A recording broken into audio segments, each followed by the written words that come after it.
Hello दोस्तों, welcome back to the channel सस्टी study point. और आज हम यूपी के थ्रू जो ग्राम विकास अधिकारी यानी कि वीडियो का जो री एग्ज़ाम होने वाला है, जो एग्ज़ाम पहले 2018 में हुआ था और कैंसिल हो गया था किसी कारणवश, अब वो एग्ज़ाम दोबारा हो रहा है। कब हो रहा है आपको पता ही है, जून में हो रहा है। जिन लोगों ने फॉर्म डाला उन लोगों को अच्छे से पता है कि जून में ये एग्ज़ाम दोबारा से हो रहा है। ठीक है, तो इम्पोर्टेंट हो जाता है ये कि हम जो एग्ज़ाम ये हुआ है 2018 में, इसका पेपर कैसे आया था, क्योंकि ये सब आपको पता ही होगा कि जिन लोगों ने पेपर दिया होगा कि पेपर का जो पैटर्न है कैसा है। अगर जिन लोगों को नहीं पता उन्हें मैं बता देती हूँ कि आपके 50 क्वेश्चन हिंदी के आएंगे, 50 क्वेश्चन रीजनिंग के आएंगे और 50 ही क्वेश्चन आपके जीएस से आएंगे। टोटल आपके 150 क्वेश्चन आने वाले हैं और 300 नंबर के आएंगे। ठीक है, इस चीज़ को याद रखिएगा, माइनस मार्किंग भी है। ठीक है, तो इस चीज़ को याद रखिएगा। 150 क्वेश्चन आएंगे, पूरे 150 क्वेश्चन इस समय आज हम करने वाले हैं। ये देखेंगे कि किस टाइप के किस पैटर्न में क्वेश्चन आते हैं। और दोस्तों एक बात याद रखिए कि जिन लोगों को लग रहा होगा कि 2018 में फॉर्म भरा हो और कि हमारा तो नंबर नहीं आने वाला था, तो इस बार आपको दोबारा मौका मिला है इस एग्ज़ाम को देने का, तो इसकी तैयारी अच्छे से कीजिए जिससे कि आप सेलेक्ट हो सकें। तो चलिए दोस्तों, देरी ना करते शुरू करते हैं। और आज हम पूरे 150 क्वेश्चन करने वाले हैं। बहुत इंपॉर्टेंट क्वेश्चन होने वाले हैं ये, तो इन क्वेश्चंस को जो है ज़रूर करिएगा दोस्तों। ऐसी ही जो सीरीज़ हैं क्वेश्चंस की वो लेके आऊँगी मैं। तो ये देखते हैं दोस्तों कि पहला क्वेश्चन इसमें क्या है। तो देखिए, पहला क्वेश्चन यहाँ पे जो पत्र वगैरह आएंगे कि कौन सा पत्र किस टाइप का होता है। अगर हम अपने मित्र को पत्र लिखते हैं वो पत्र कौन सा होता है, अगर किसी अधिकारी को लिखते हैं वो कौन सा होता है, ये भी आपके इसके वीडियो के एग्ज़ाम में आएगा। इसके साथ साथ जो ग्राम पंचायत अधिकारी की वैकेंसी भी निकली हुई हैं इस समय। ठीक है, आज से फॉर्म भरे जा रहे हैं उसके, यानी कि 23 मई से। ठीक है, वो फॉर्म भी आप भर दीजिए। उसका एग्ज़ाम भी इसी प्रकार का होना है, बिल्कुल इसी पैटर्न पे होना है। अगर आप CCC क्वालिफाइड हैं तो इस फॉर्म को भर दीजिएगा। 12th पास आउट हो, ये इसकी क्वालिफिकेशन है। उसके साथ साथ आपने पेट किया हो, पेट इज़ मोस्ट इम्पॉर्टेंट। ठीक है, बिना पेट क्वालिफाइड किए हुए आप फॉर्म नहीं भर पाएंगे, इस चीज़ को याद रखिएगा। जो अभी ग्राम पंचायत अधिकारी का फॉर्म आया हुआ है उससे संबंधित एक वीडियो चैनल पर है, आप जाके देख सकते हैं दोस्तों। पूरी डिटेल दी हुई है, ज़्यादा बड़ी वीडियो नहीं है, आप जाके देख लीजिए। पहला क्वेश्चन यहाँ पे लिखा है कि निम्नलिखित में से कौन सा पत्र व्यक्तिक पत्र की श्रेणी में आएगा। व्यक्तिक पत्र की श्रेणी में क्या होता है कि हम जो व्यक्तिगत किसी के लिए पत्र लिखते हैं, इसका मतलब ये है। ठीक है, तो हम व्यक्तिगत पत्र किसे लिखते हैं, जो हमारे मित्र होते हैं, पारिवारिक सदस्य होते हैं, उन्हीं लोगों के लिए तो लिखते हैं ये पत्र, है ना। और ये अनौपचारिक पत्र होता है कि हम जैसा भी उसे लिखना चाहते हैं, जो बात कहना चाहते हैं वो हम लिख देते हैं। औपचारिक में ये होता है कि हमें शब्दों का ध्यान रखना है, सटीक शब्दों का प्रयोग करते हुए कोई पत्र लिखना है ना। तो ये किसके लिए लिखा जाएगा, तो ये मित्र के लिए लिखा जाएगा, व्यक्तिगत पत्र है ये। तो ठीक है, इसका उत्तर क्या हो जाएगा, सी हो जाएगा। अगला क्वेश्चन है, पूरी वीडियो देखिएगा दोस्तों, बहुत अच्छी वीडियो होने वाली है। ये मत सोचिएगा कि 150 क्वेश्चन काफ़ी देर से होंगे। अगर आप पूरी वीडियो देख लेंगे, इसी तरह की टेस्ट सीरीज़ अगर आप करते रहेंगे, पिछले ईयर के क्वेश्चन या अब जो अब नए क्वेश्चन हैं वो सब करते रहेंगे, तो आप डेफिनेटली पास होंगे। ठीक है, निम्नलिखित में से कौन सी पत्र की विशेषता नहीं होती है, तो पत्र की विशेषता जो है वो प्रेषक नहीं होती। प्रेषक को विशेषता में नहीं आता, प्रेषक तो लिखा ही जाता है जो नाम लिखना है। इसमें क्या है कि आप पत्र कितना संक्षिप्त लिख रहे हैं, कितनी क्रमबद्धता है। कोई व्यक्ति पढ़ रहा है तो उसका जो क्रमबद्धता है वो टूटनी नहीं चाहिए, कि कोई व्यक्ति सोचे कि एक लाइन में कोई बात लिखी, अब दूसरी लाइन उससे लिंकअप ही नहीं हो रही। विनयशीलता कितनी है, आपका पत्र कितना अच्छा है, सामने वाले को कितना प्रभावित कर पा रहा है। तो बी इसका आंसर है। ठीक है, अब यहाँ पे है तीसरा क्वेश्चन, गंदगी की समस्या से पीड़ित मोहल्ले वासियों की ओर से नगर पालिका अध्यक्ष को लिखा गया पत्र निम्नलिखित में से किस श्रेणी में आएगा। जी हाँ, अभी आपका प्रार्थना पत्र होगा नहीं, क्योंकि मोहल्ले वाले शिकायत कर रहे हैं, भाई यहाँ गंदगी बहुत है, सफाई कराई जाए। जो पढ़ा लिखा मोहल्ले का व्यक्ति है वो एक लेटर लिख रहा है, तो वो क्या पत्र लिखेगा, भाई शिकायती पत्र ही तो लिखेगा अपने मोहल्ले वालों की ओर से कि भाई यहाँ गंदगी बहुत है, सफाई कराई जाए। निम्नलिखित में से कौन मूल दीर्घ स्वर नहीं है, तो दीर्घ और ह्रस्व स्वर आपको पता ही होंगे। आपको बता दूं, जो आ ई की लाइन में जो छोटे वाले शब्द जैसे होते हैं, ये देखिए, ये जो हैं ये हर्ष स्वर हैं, जिससे हम अ ई उ ऋ बोलते हैं। और वैसे बच्चे छोटा छोटी और छोटा ऊ करके बोलते हैं। और जो आ ई उ ये दीर्घ स्वर होते हैं। ठीक है, जिन्हें हम बच्चे जो हैं आप अक्सर देखना बड़ा आ बड़ी ई बड़ा ऊ बोलते हैं, लेकिन वो गलत होता है। लेकिन बच्चों को सीखने के लिए जैसे भी वो सीख पाएँ।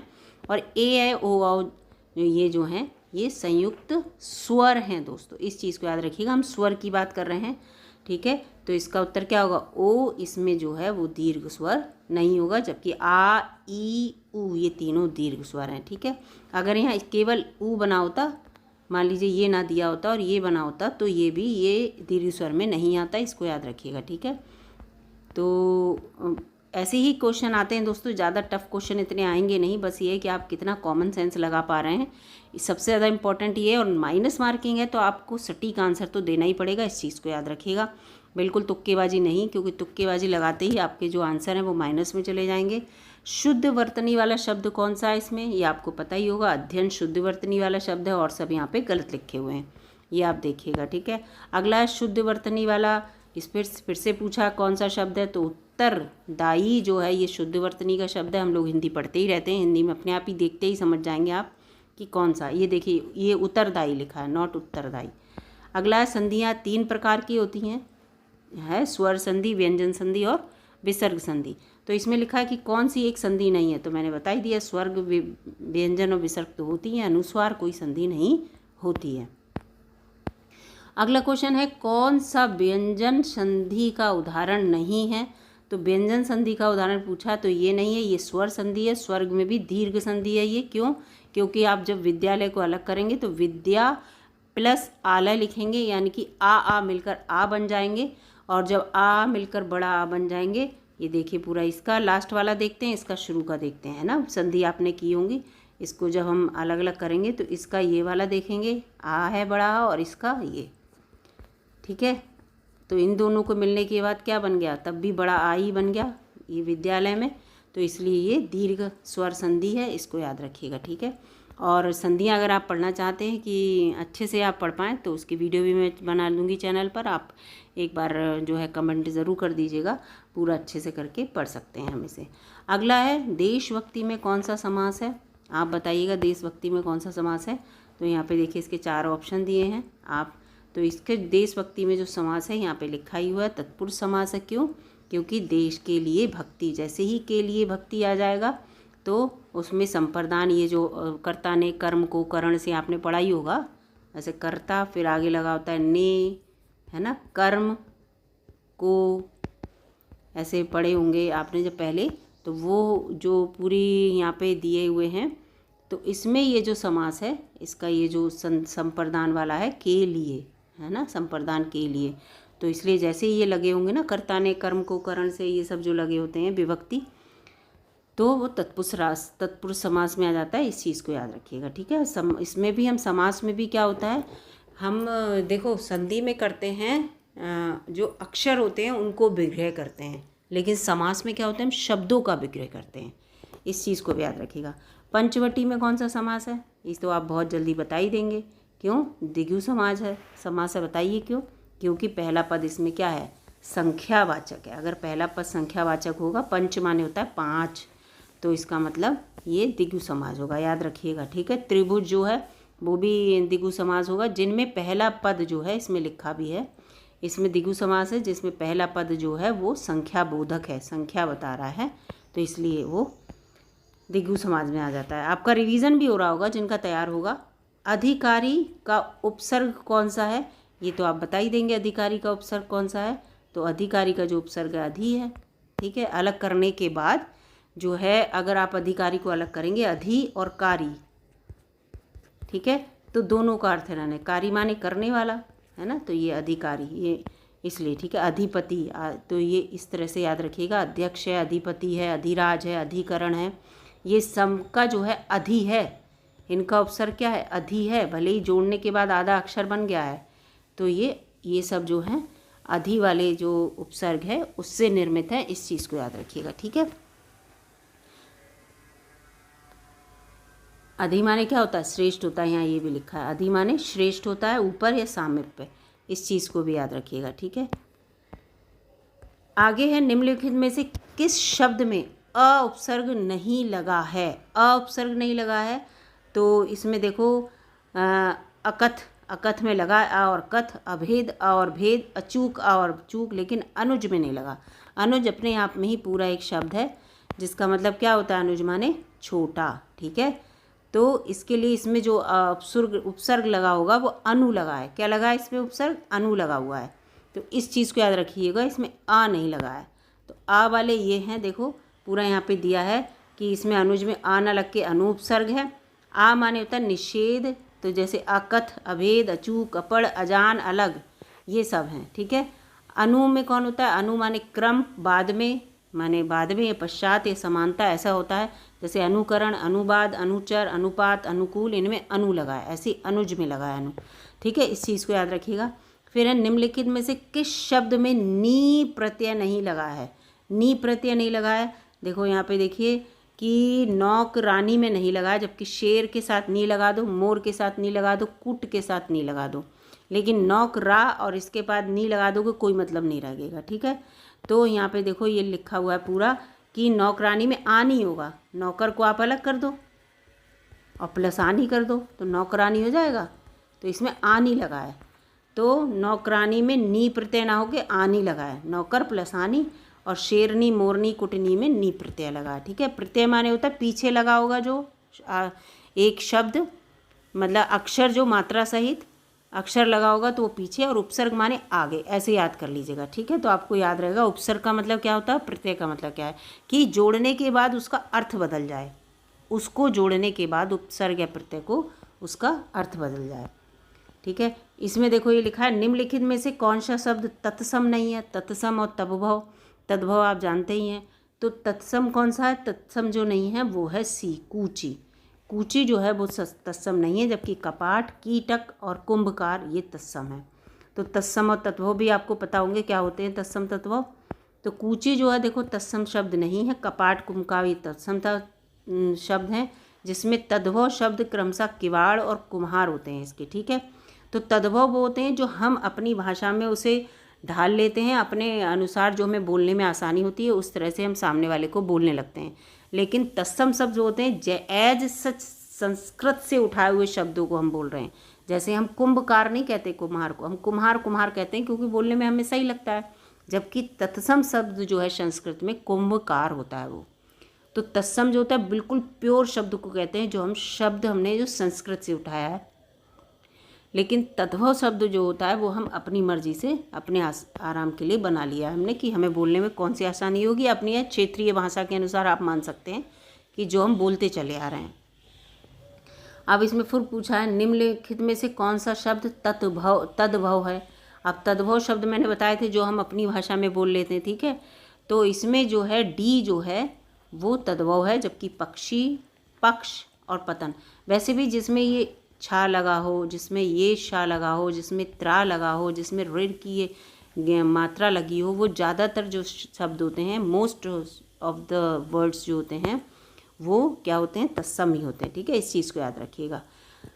पत्ता तद्भव शब्द है, जिसकी जबकि इसका जो असली है वो पत्र है। पत्र माने वो वाला पत्र मत समझ लीजिए लेटर वाला, ये पत्र माने पत्ता होता है। ठीक है। पक्ष और पक्षी तत्सम तब शब्द हैं, जबकि हम इन्हें क्या बोलते हैं, पक्ष को बोलते हैं पंख और पक्षी को हम पंछी करते हैं, है ना। तो ये चीज़ है।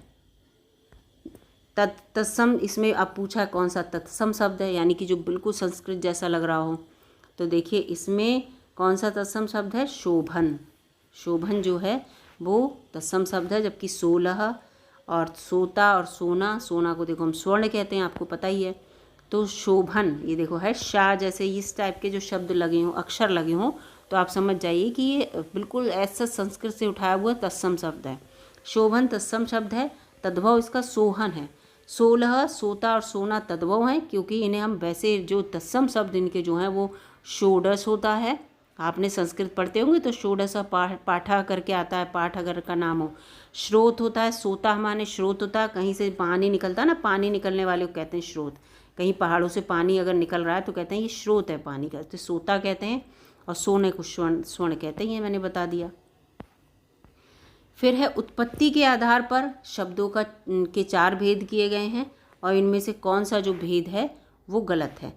तो इसमें देखो यौगिक गलत है उत्पत्ति के आधार पर, जबकि तत्सम भी है। तत्सम तो संस्कृत जैसे शब्द होते हैं बिल्कुल, जो हिंदी में हम बोलते हैं। तद्भव हम लोग अपनी क्षेत्रीय भाषा में जो बोलते हैं उन शब्दों को, संस्कृत वाले शब्दों को, तत्सम तब शब्दों को। और विदेश वाले शब्द जो होते हैं, बाहर से आए हुए शब्द होते हैं, जैसे कि जैसे होते हैं तुर्की शब्द होते हैं, फ़ारसी शब्द होते हैं, विदेशी शब्द जैसे हम लोग चेयर वगैरह ये सब बोलते हैं इंग्लिश वाले, यौगिक नहीं है। यौगिक तो हम जोड़ के बनाते हैं, वो शब्द होते हैं।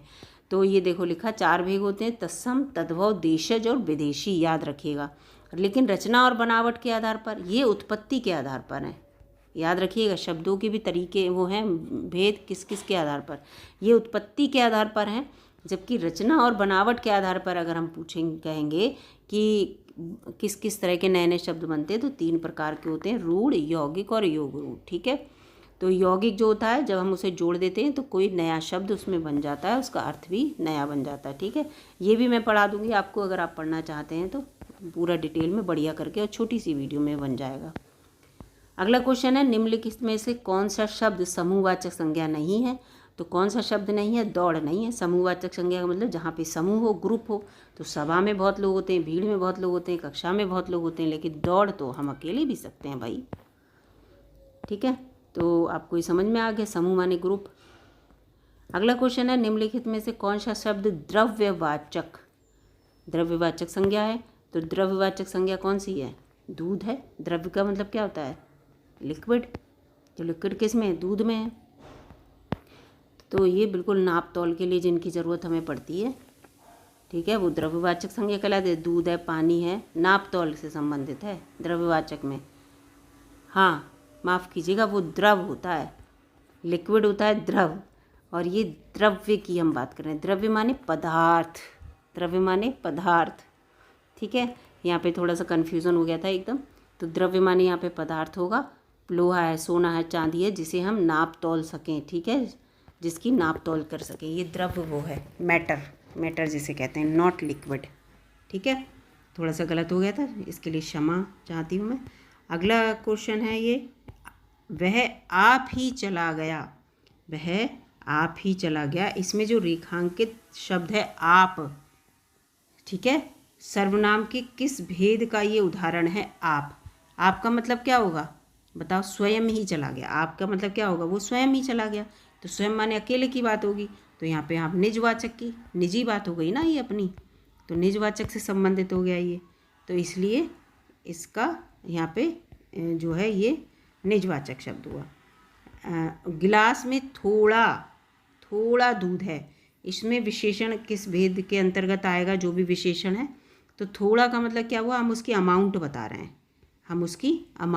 रहे हैं, तो ये परिमाणवाचक हो गया। क्या हो गया?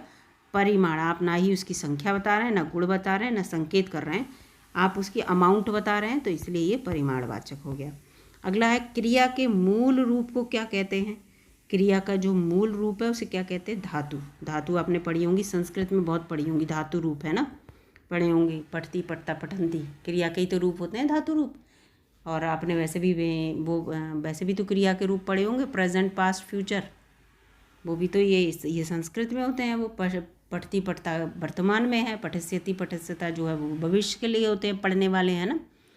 तो इस चीज़ को याद रखिएगा। इस तरह से अगर आप लिंकअप कर लेंगे ना, हम क्रिया अच्छा धातु के रूप में संस्कृत में पढ़ते हैं, तो इस तरह से आपको याद रहेगा ये। मैं वहाँ होकर आया हूँ में अव्यय शब्द कौन सा है? ठीक है, तो अव्यय जो है वहाँ है, इसमें क्या है? अव्यय वहाँ है। तो मैं वहाँ होकर आया हूँ, वाक्य में वहाँ शब्द अव्यय है, ये क्रिया विशेषण अव्यय है। वो अपने काम के बारे में बात कर रहा है, यहाँ पे क्रिया की विशेषता बता रहा है। जिस शब्द में क्रिया की विशेषता प्रकट हो वह क्रिया विशेषण होता है। ठीक है, क्रिया वहाँ होकर आया हूँ तो कोई काम करके आए होंगे, तो इसलिए मैं वहाँ होकर आया हूँ। इस चीज़ को आप इस तरह से पढ़ेंगे, तो इसका अव्यय क्या है? वहाँ है। अगला है, उसने कटोरा भर दूध पिया। उसने कटोरा भर दूध पिया, तो इसमें अव्यय शब्द कौन सा है? भर जो है अव्यय शब्द है। ठीक है, इस चीज़ को याद रखिएगा। अब इसमें देखो, यहाँ पे पूरा लिखा होगा, जो भर शब्द है वो अव्यय है, और ये रीतिवाचक क्रिया विशेषण है कि कटोरा भर के ही, ये रीति है, दूध पीते हैं इस तरह से। तो अवधारण अवध में रीतिवाचक क्रिया विशेषण है तो, ही, भी, मात्र, भर, ता, सा। तो ये अभी आपको याद करने पड़ेंगे। अगला है, निम्नलिखित में से कौन सा अनाथ का पर्यायवाची नहीं है?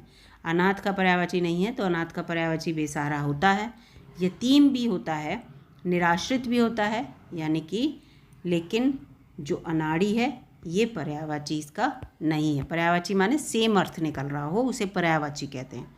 तो ये इसका पर्यायवाची शब्द नहीं है, इस चीज़ को याद रखिएगा। अगला है निम्नलिखित में से विचित्र का पर्यायवाची क्या होगा? विचित्र का, तो विचित्र का पर्यायवाची आपको पता ही है, जो विचित्र हो, जो विलक्षण हो, तो उसके लिए ये इसका पर्यायवाची हो गया।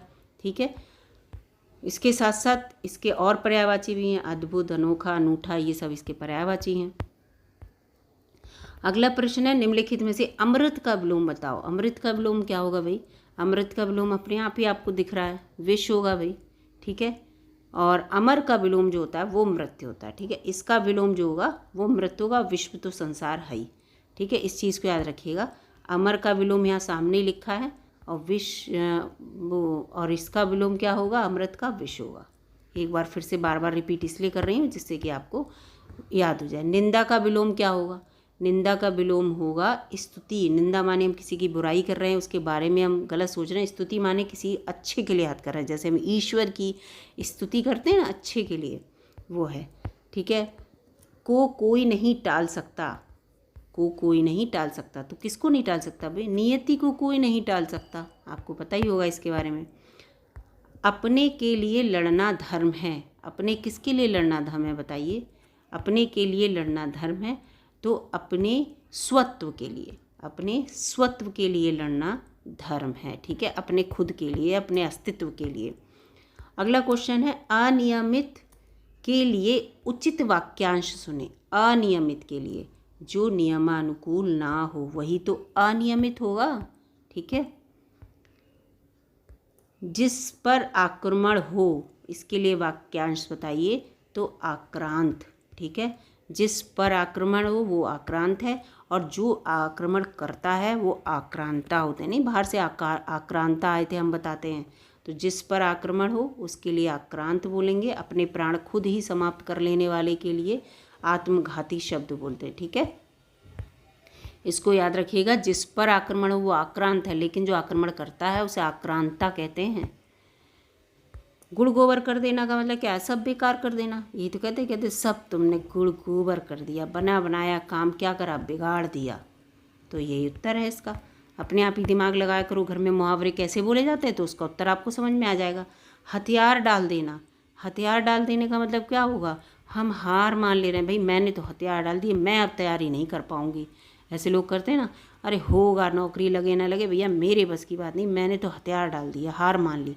ऐसा नहीं होना चाहिए। हथियार मत डालिए, हार मत मानिए, पढ़ते रहिए, डेली पढ़िए चाहे थोड़ा पढ़िए, तो आपको नॉलेज रहेगी। चमड़ी जाए पर दमड़ी ना जाए, इसका मतलब क्या है? बहुत ज़्यादा कंजूस व्यक्ति जो होता है ना, कि चाहे चमड़ी चली जाए लेकिन हमारी दमड़ी यानी कि पैसा ना जाए, तो ये होता है इसके लिए। अगला 36वें क्वेश्चन पे आते हैं। 36वां क्वेश्चन कह रहा है कि इसमें से मिश्र वाक्य कौन सा है? मिश्र माने मिला हुआ, तो आप बता ही देंगे इसमें मिश्र वाक्य कौन सा है। वो मिश्र वाक्य है जिसमें दोनों को जोड़ने के लिए कोई नया शब्द लगाओ। रण में सेनापति की वीरता देखने के कारण राष्ट्रपति ने उसे वीर चक्र प्रदान किया। उसे लूटने के अतिरिक्त पीटा भी गया। उसने मान लिया कि दोष उसका है। मेरा दोस्त आया और हम दोनों शहर पर चले गए। तो इसमें मिश्र वाक्य जो है ये है, उसने मान लिया कि दोष उसका। बिल्कुल एक लग रहा है लेकिन जुड़े हुए हैं दोनों। ठीक है, तो इस तरह का है जिसमें मिश्र वाक्य में क्या होता है? एक प्रधान वाक्य होता है और एक आश्रित होता है। ठीक है, इस तरह का है इसमें। जहाँ पे क्या लगाओ? मिश्र वाक्य में देखो लिखा है एक प्रधान वाक्य होता है और एक गौड़ होता है, और इसमें क्योंकि, जितना, उतना, जैसा, वैसा, तब, जहाँ, वहाँ, जिधर उधर मैंने कहा था जोड़ने के लिए लगाओ, वो मिश्रित वाक्य है। ठीक है, तो ये याद कर लीजिएगा। ये है यहाँ से जितना, उतना, जैसा, वैसा, जब, तब, जहाँ, वहाँ, जिधर उधर, अगर, यदि, तो, यद्यपि, तथापि, इसको रट लीजिएगा। तो ये है, जहाँ ये लगे हों वो आप एकदम समझ जाएंगे। अगला है वह दंड से बचना चाहता था इसलिए भाग गया। यह एक संयुक्त वाक्य है। इसका सरल रूप क्या होगा? तो दंड से बचने के लिए वह भाग गया। छोटे से छोटा और सरल रूप बनाना ना, उसे और बड़ा बना देंगे तो सरल थोड़ी हुआ। तो इसका उत्तर क्या होगा? दंड से बचने के लिए वह भाग गया, कि दंड उसे ना मिल जाए। ठीक है, तो इस चीज़ को याद रखिएगा। अगला है कि निम्नलिखित में से व्याकरणिक दृष्टि से शुद्ध वाक्य, व्याकरणिक दृष्टि से देखना है शुद्ध वाक्य कौन सा है। तो वे अनेक विषय के ज्ञाता थे, गलत है। इस समय 4 बजे हैं। सब लोग अपनी राय दें, सभी लोग, सब नहीं होता, सभी लोग अपनी राय दें। वे अनेक विषयों के ज्ञाता थे, वह अनेक विषयों के ज्ञाता थे, वह अनेक विषयों, विषय के नहीं विषयों आएगा। आंसू से मेरा रूमाल भीग गया, आंसुओं आएगा यहाँ पे, जबकि इस समय 4 बजे हैं, ये बिल्कुल ठीक है। ठीक है, एक आंसू से आपका रूमाल नहीं भीगा, आंसू का देखो बता रहा, आंसू आएगा यहाँ पे, अनेक विषयों आएगा यहाँ देखो। तो अपने आप ही कॉमन सेंस लगा के आप हिंदी को कर सकते हैं। निम्नलिखित में से कर्मवाच्य, जिसमें कर्म की बात समझ में आ रही हो आपको, तो ऐसा कहते हैं कि तुम लिख नहीं सकते, कर्म है ही नहीं, इसमें क्या नहीं लिख सकते, जो लिखने की बात है वो कर्म है। क्या क्या देखो, बिल्ली के हाथों चूहा मारा गया, अगर क्या आप लगा देंगे तो आपको कर्म समझ में आ जाएगा। बिल्ली के हाथों क्या मारा गया, चूहा, उसे सब कुछ आता है, सब कुछ क्या आता है भाई, है ना। तो यहाँ पे सी इसका उत्तर हो जाएगा, क्या लगा देंगे जैसे यहाँ, तो ये 39 का ये सी सही हो गया। अब यहाँ पे ये देखिए पूरा, फिर इसके बाद यहाँ पे देखिए ये 40 से के द्वारा किस कारक का परसर्ग है, तो आपको मैंने बता ही दिया, कारक जो बताए थे उसमें मैंने विभक्ति कह दिया था, शायद वो कारक है। ठीक है, तो कर्ता ने, ये जो आपको मैं पहले बताई थी, कर्ता ने कर्म को बताई थी मैंने, करण से, ये जो कारक हैं जितने भी, तो देखो करण कारक के प्रश्न में से के द्वारा होता है। ठीक है, करण से या के द्वारा, जबकि अपादान में क्या होता है, अलग होने वाला से होता है। जैसे पेड़ से सेब गिरा, तो वो अलग होने वाला है, उसमें से ये वाला काम करेगा। ठीक है, तो इसलिए संप्रदान काके की और अधिकरण में पर होता है, ये आपको पता ही होंगे, पूरे आप 8 होते हैं, पढ़ लीजिएगा। तो इसका उत्तर बी होगा, करण। संप्रदान मत लगाइएगा, अपादान मत लगाइएगा। अपादान का मतलब क्या है, अपादान याद रखिए, किसी चीज़ से कोई परमानेंटली अलग हो रही है तब कहेंगे। पेड़ से पत्ता गिरा, पत्ता बिल्कुल अलग हो गया, तो यहाँ अपादान कारक है। ठीक है, लेकिन वैसे कर्ण कि मैंने राम से पेंसिल ली, तो वो टोटली पेंसिल अलग थोड़ी हुई, पेंसिल आप उसे वापस कर देंगे, तो इसलिए यहाँ पे से इस जगह पे होगा। वह मुझसे अलग रहता है, इसमें जो मुझसे है रेखांकित शब्द है, वह कौन सा कारक है, मुझसे, वह मुझसे अलग रहता है, तो यहाँ पे क्या होगा, अपादान है। क्यों है अपादान, मैं आपको पहले ही बता चुकी हूँ, किसी चीज़ से परमानेंट कोई अलग रहेगा तो वो अपादान कारक हो जाएगा। ठीक है, उसमें से लगा होगा। तो निम्नलिखित में से कौन सा शब्द स्त्रीलिंग है, अब आप बोल के देख लेना, तुम्हारा देश, तुम्हारा नगर, वो द्वीप, लेकिन झील, झील देखी आपने, ऐसे बोलते हैं, तो जैसे हम बोलेंगे तो आपको बोलने में ही समझ में आ जाएगा कि हम उसे स्त्रीलिंग में बोल रहे हैं या पुल्लिंग में बोल रहे हैं, फिर आप तुरंत समझ जाएंगे कि स्त्रीलिंग का, बोलने से आप समझ जाएंगे। ठीक है, इसमें और कुछ नहीं होता है। अगला, इसमें निम्नलिखित में से कौन सा शब्द दोनों वचनों में समान रहता है, दोनों वचन, चाहे आप स्त्रीलिंग में बोलें चाहे पुल्लिंग में बोलें, पुल्लिंग में बोलें, पुल्लिंग बोलते हैं उसे, तो यहाँ पे लिखा है सरसों। ठीक है, सरसों शब्द एक वचन और बहुवचन दोनों में ही कहते हैं, सरसों का साग बना लो, सरसों आई है, आप उसे सरस नहीं बोल सकते, स्त्रीलिंग पुल्लिंग नहीं बोल रहे हैं, यहाँ पे सिंगुलर और प्लूरल पूछ रहे हैं। ठीक है, तो दोनों वचन, हाँ एक वचन बहुवचन होते हैं ना, मैं लिंग में पहुँच गई, वहाँ पे वो नहीं है, तो ये जो है स्त्रीलिंग पुल्लिंग नहीं, एक वचन बहुवचन वाली बात है, तो सरसों। जबकि कुटी क्या होगा, कुटी का क्या होगा, कथा, कथाएँ, लताएँ। ठीक है, कुटी का भी हो जाएगा कुटियाँ, लेकिन सरसों में आप चाहे सिंगुलर बोलें चाहे प्लूरल बोलें, सरसों ही बोलेंगे। निम्नलिखित में से कौन सा वाक्य पूर्ण भूतकाल का उदाहरण है, पूर्ण भूतकाल, वे गए, वे आए थे, वे खा रहे थे, वे सो कर उठे हैं, तो उसका वे आए थे, आकर चले गए, यानी कि क्या है, भूतकाल है, पूर्ण भूतकाल। ठीक है, अगला है निम्नलिखित शब्दों में निपात का उदाहरण कौन सा है, तो निपात का उदाहरण यहाँ पे ठीक है, ठीक शब्द निपात है, अवधारण बोधक निपात है ये, ठीक है, लगभग, करीब, तकरीबन, निकट, ये स्थानवाचक संबंध बोधक अव्यय हैं। ये निकट जो है ये स्थानवाचक संबंध बोधक अव्यय है, ये संबंध आपके कितने वो हैं, स्थान किस जगह पे इससे है, लेकिन ठीक है, लगभग, तकरीबन, ऐसा हुआ, ये सब क्या है, निपात है। ठीक है, याद रखिएगा, निपात को ढंग से पढ़ लीजिएगा। निम्नलिखित में से अनुपयुक्त शब्द प्रयोग संबंधी अशुद्धि किस वाक्य में है, अनुपयुक्त शब्द प्रयोग संबंधी, उसने आसन ग्रहण किया, पूजनीय पिताजी आ गए, आज बेहद गर्मी है, उसकी जन्मतिथि क्या है। ठीक है, तो यहाँ पे क्या है कि यहाँ पे देखो प्रयुक्त जो वाक्य में प्रयुक्त शब्द है पूजनीय अशुद्ध है। ठीक है, क्योंकि यहाँ पे पूजनीय नहीं होता, तभी तो मैं पूजनीय बोल रही हूँ, क्योंकि पूजनीय होता है। शुद्ध रूप इसका क्या है, पूजनीय, नॉट पूज्यनीय। ठीक है, इस चीज़ को याद रखिएगा। और शुद्ध वाक्य इस प्रकार होगा, पूजनीय पिताजी आ गए। ठीक है, तो ये गलत लिखा हुआ है, पूजनीय, ये शब्द गलत लिखा है, इसलिए ये पूरा यहाँ पे गलत हो जाएगा। और ये शब्द प्रयोग जो है वही संबंधी अशुद्ध शब्द प्रयोग कर लिया गया, इसलिए ये अशुद्धि मानी गई है। अब देखो संविधान के किस अनुच्छेद में हिंदी भाषा को राजभाषा और इसकी लिपि देवनागरी को स्वीकारा गया है। 343 है, ये तो आपको पॉलिटी में आपने पढ़ा ही होगा, इम्पोर्टेंट है ये। ठीक है, इसके साथ यहाँ पे 48वां क्वेश्चन है, कौन सी बोली उत्तर प्रदेश में बोली जाती है। तो पहली पता होगा आपको कि बुंदेली भी बोलते हैं हम लोग और कन्नौजी भी बोलते हैं, दोनों भाषाएं बोलते हैं हम। ठीक है, और अगर इसमें अवधी आ जाती तो अवधी भी बोलते उत्तर प्रदेश में। ठीक है, इस चीज़ को याद रखिएगा। अगला है, मामला अभी भी विचाराधीन है, इसकी अंग्रेजी बताइए। मामला अभी भी विचार, the matter is still under consideration. Under consideration का अंदर क्या है, विचाराधीन, हमारे कंट्रोल में, अभी हम हमारे अधीन है। ठीक है, तो इस चीज़ को ये इस तरह से है। फिर इसमें क्या है 50 के बाद, अच्छा 49 50, 50 क्वेश्चन हिंदी के यहाँ। एप्लीकेशन में बी रिजेक्टेड, एप्लीकेशन में बी रिजेक्टेड, आवेदन अस्वीकृत किया जाए। ठीक है, आवेदन अस्वीकृत किया जाए, ये इसमें लिखा होगा। ये तो हिंदी के 50 क्वेश्चन हो गए। अब आ गए यहाँ पे रीजनिंग के। ये रीजनिंग के 50 क्वेश्चन कौन से, इनको देखते हैं दोस्तों।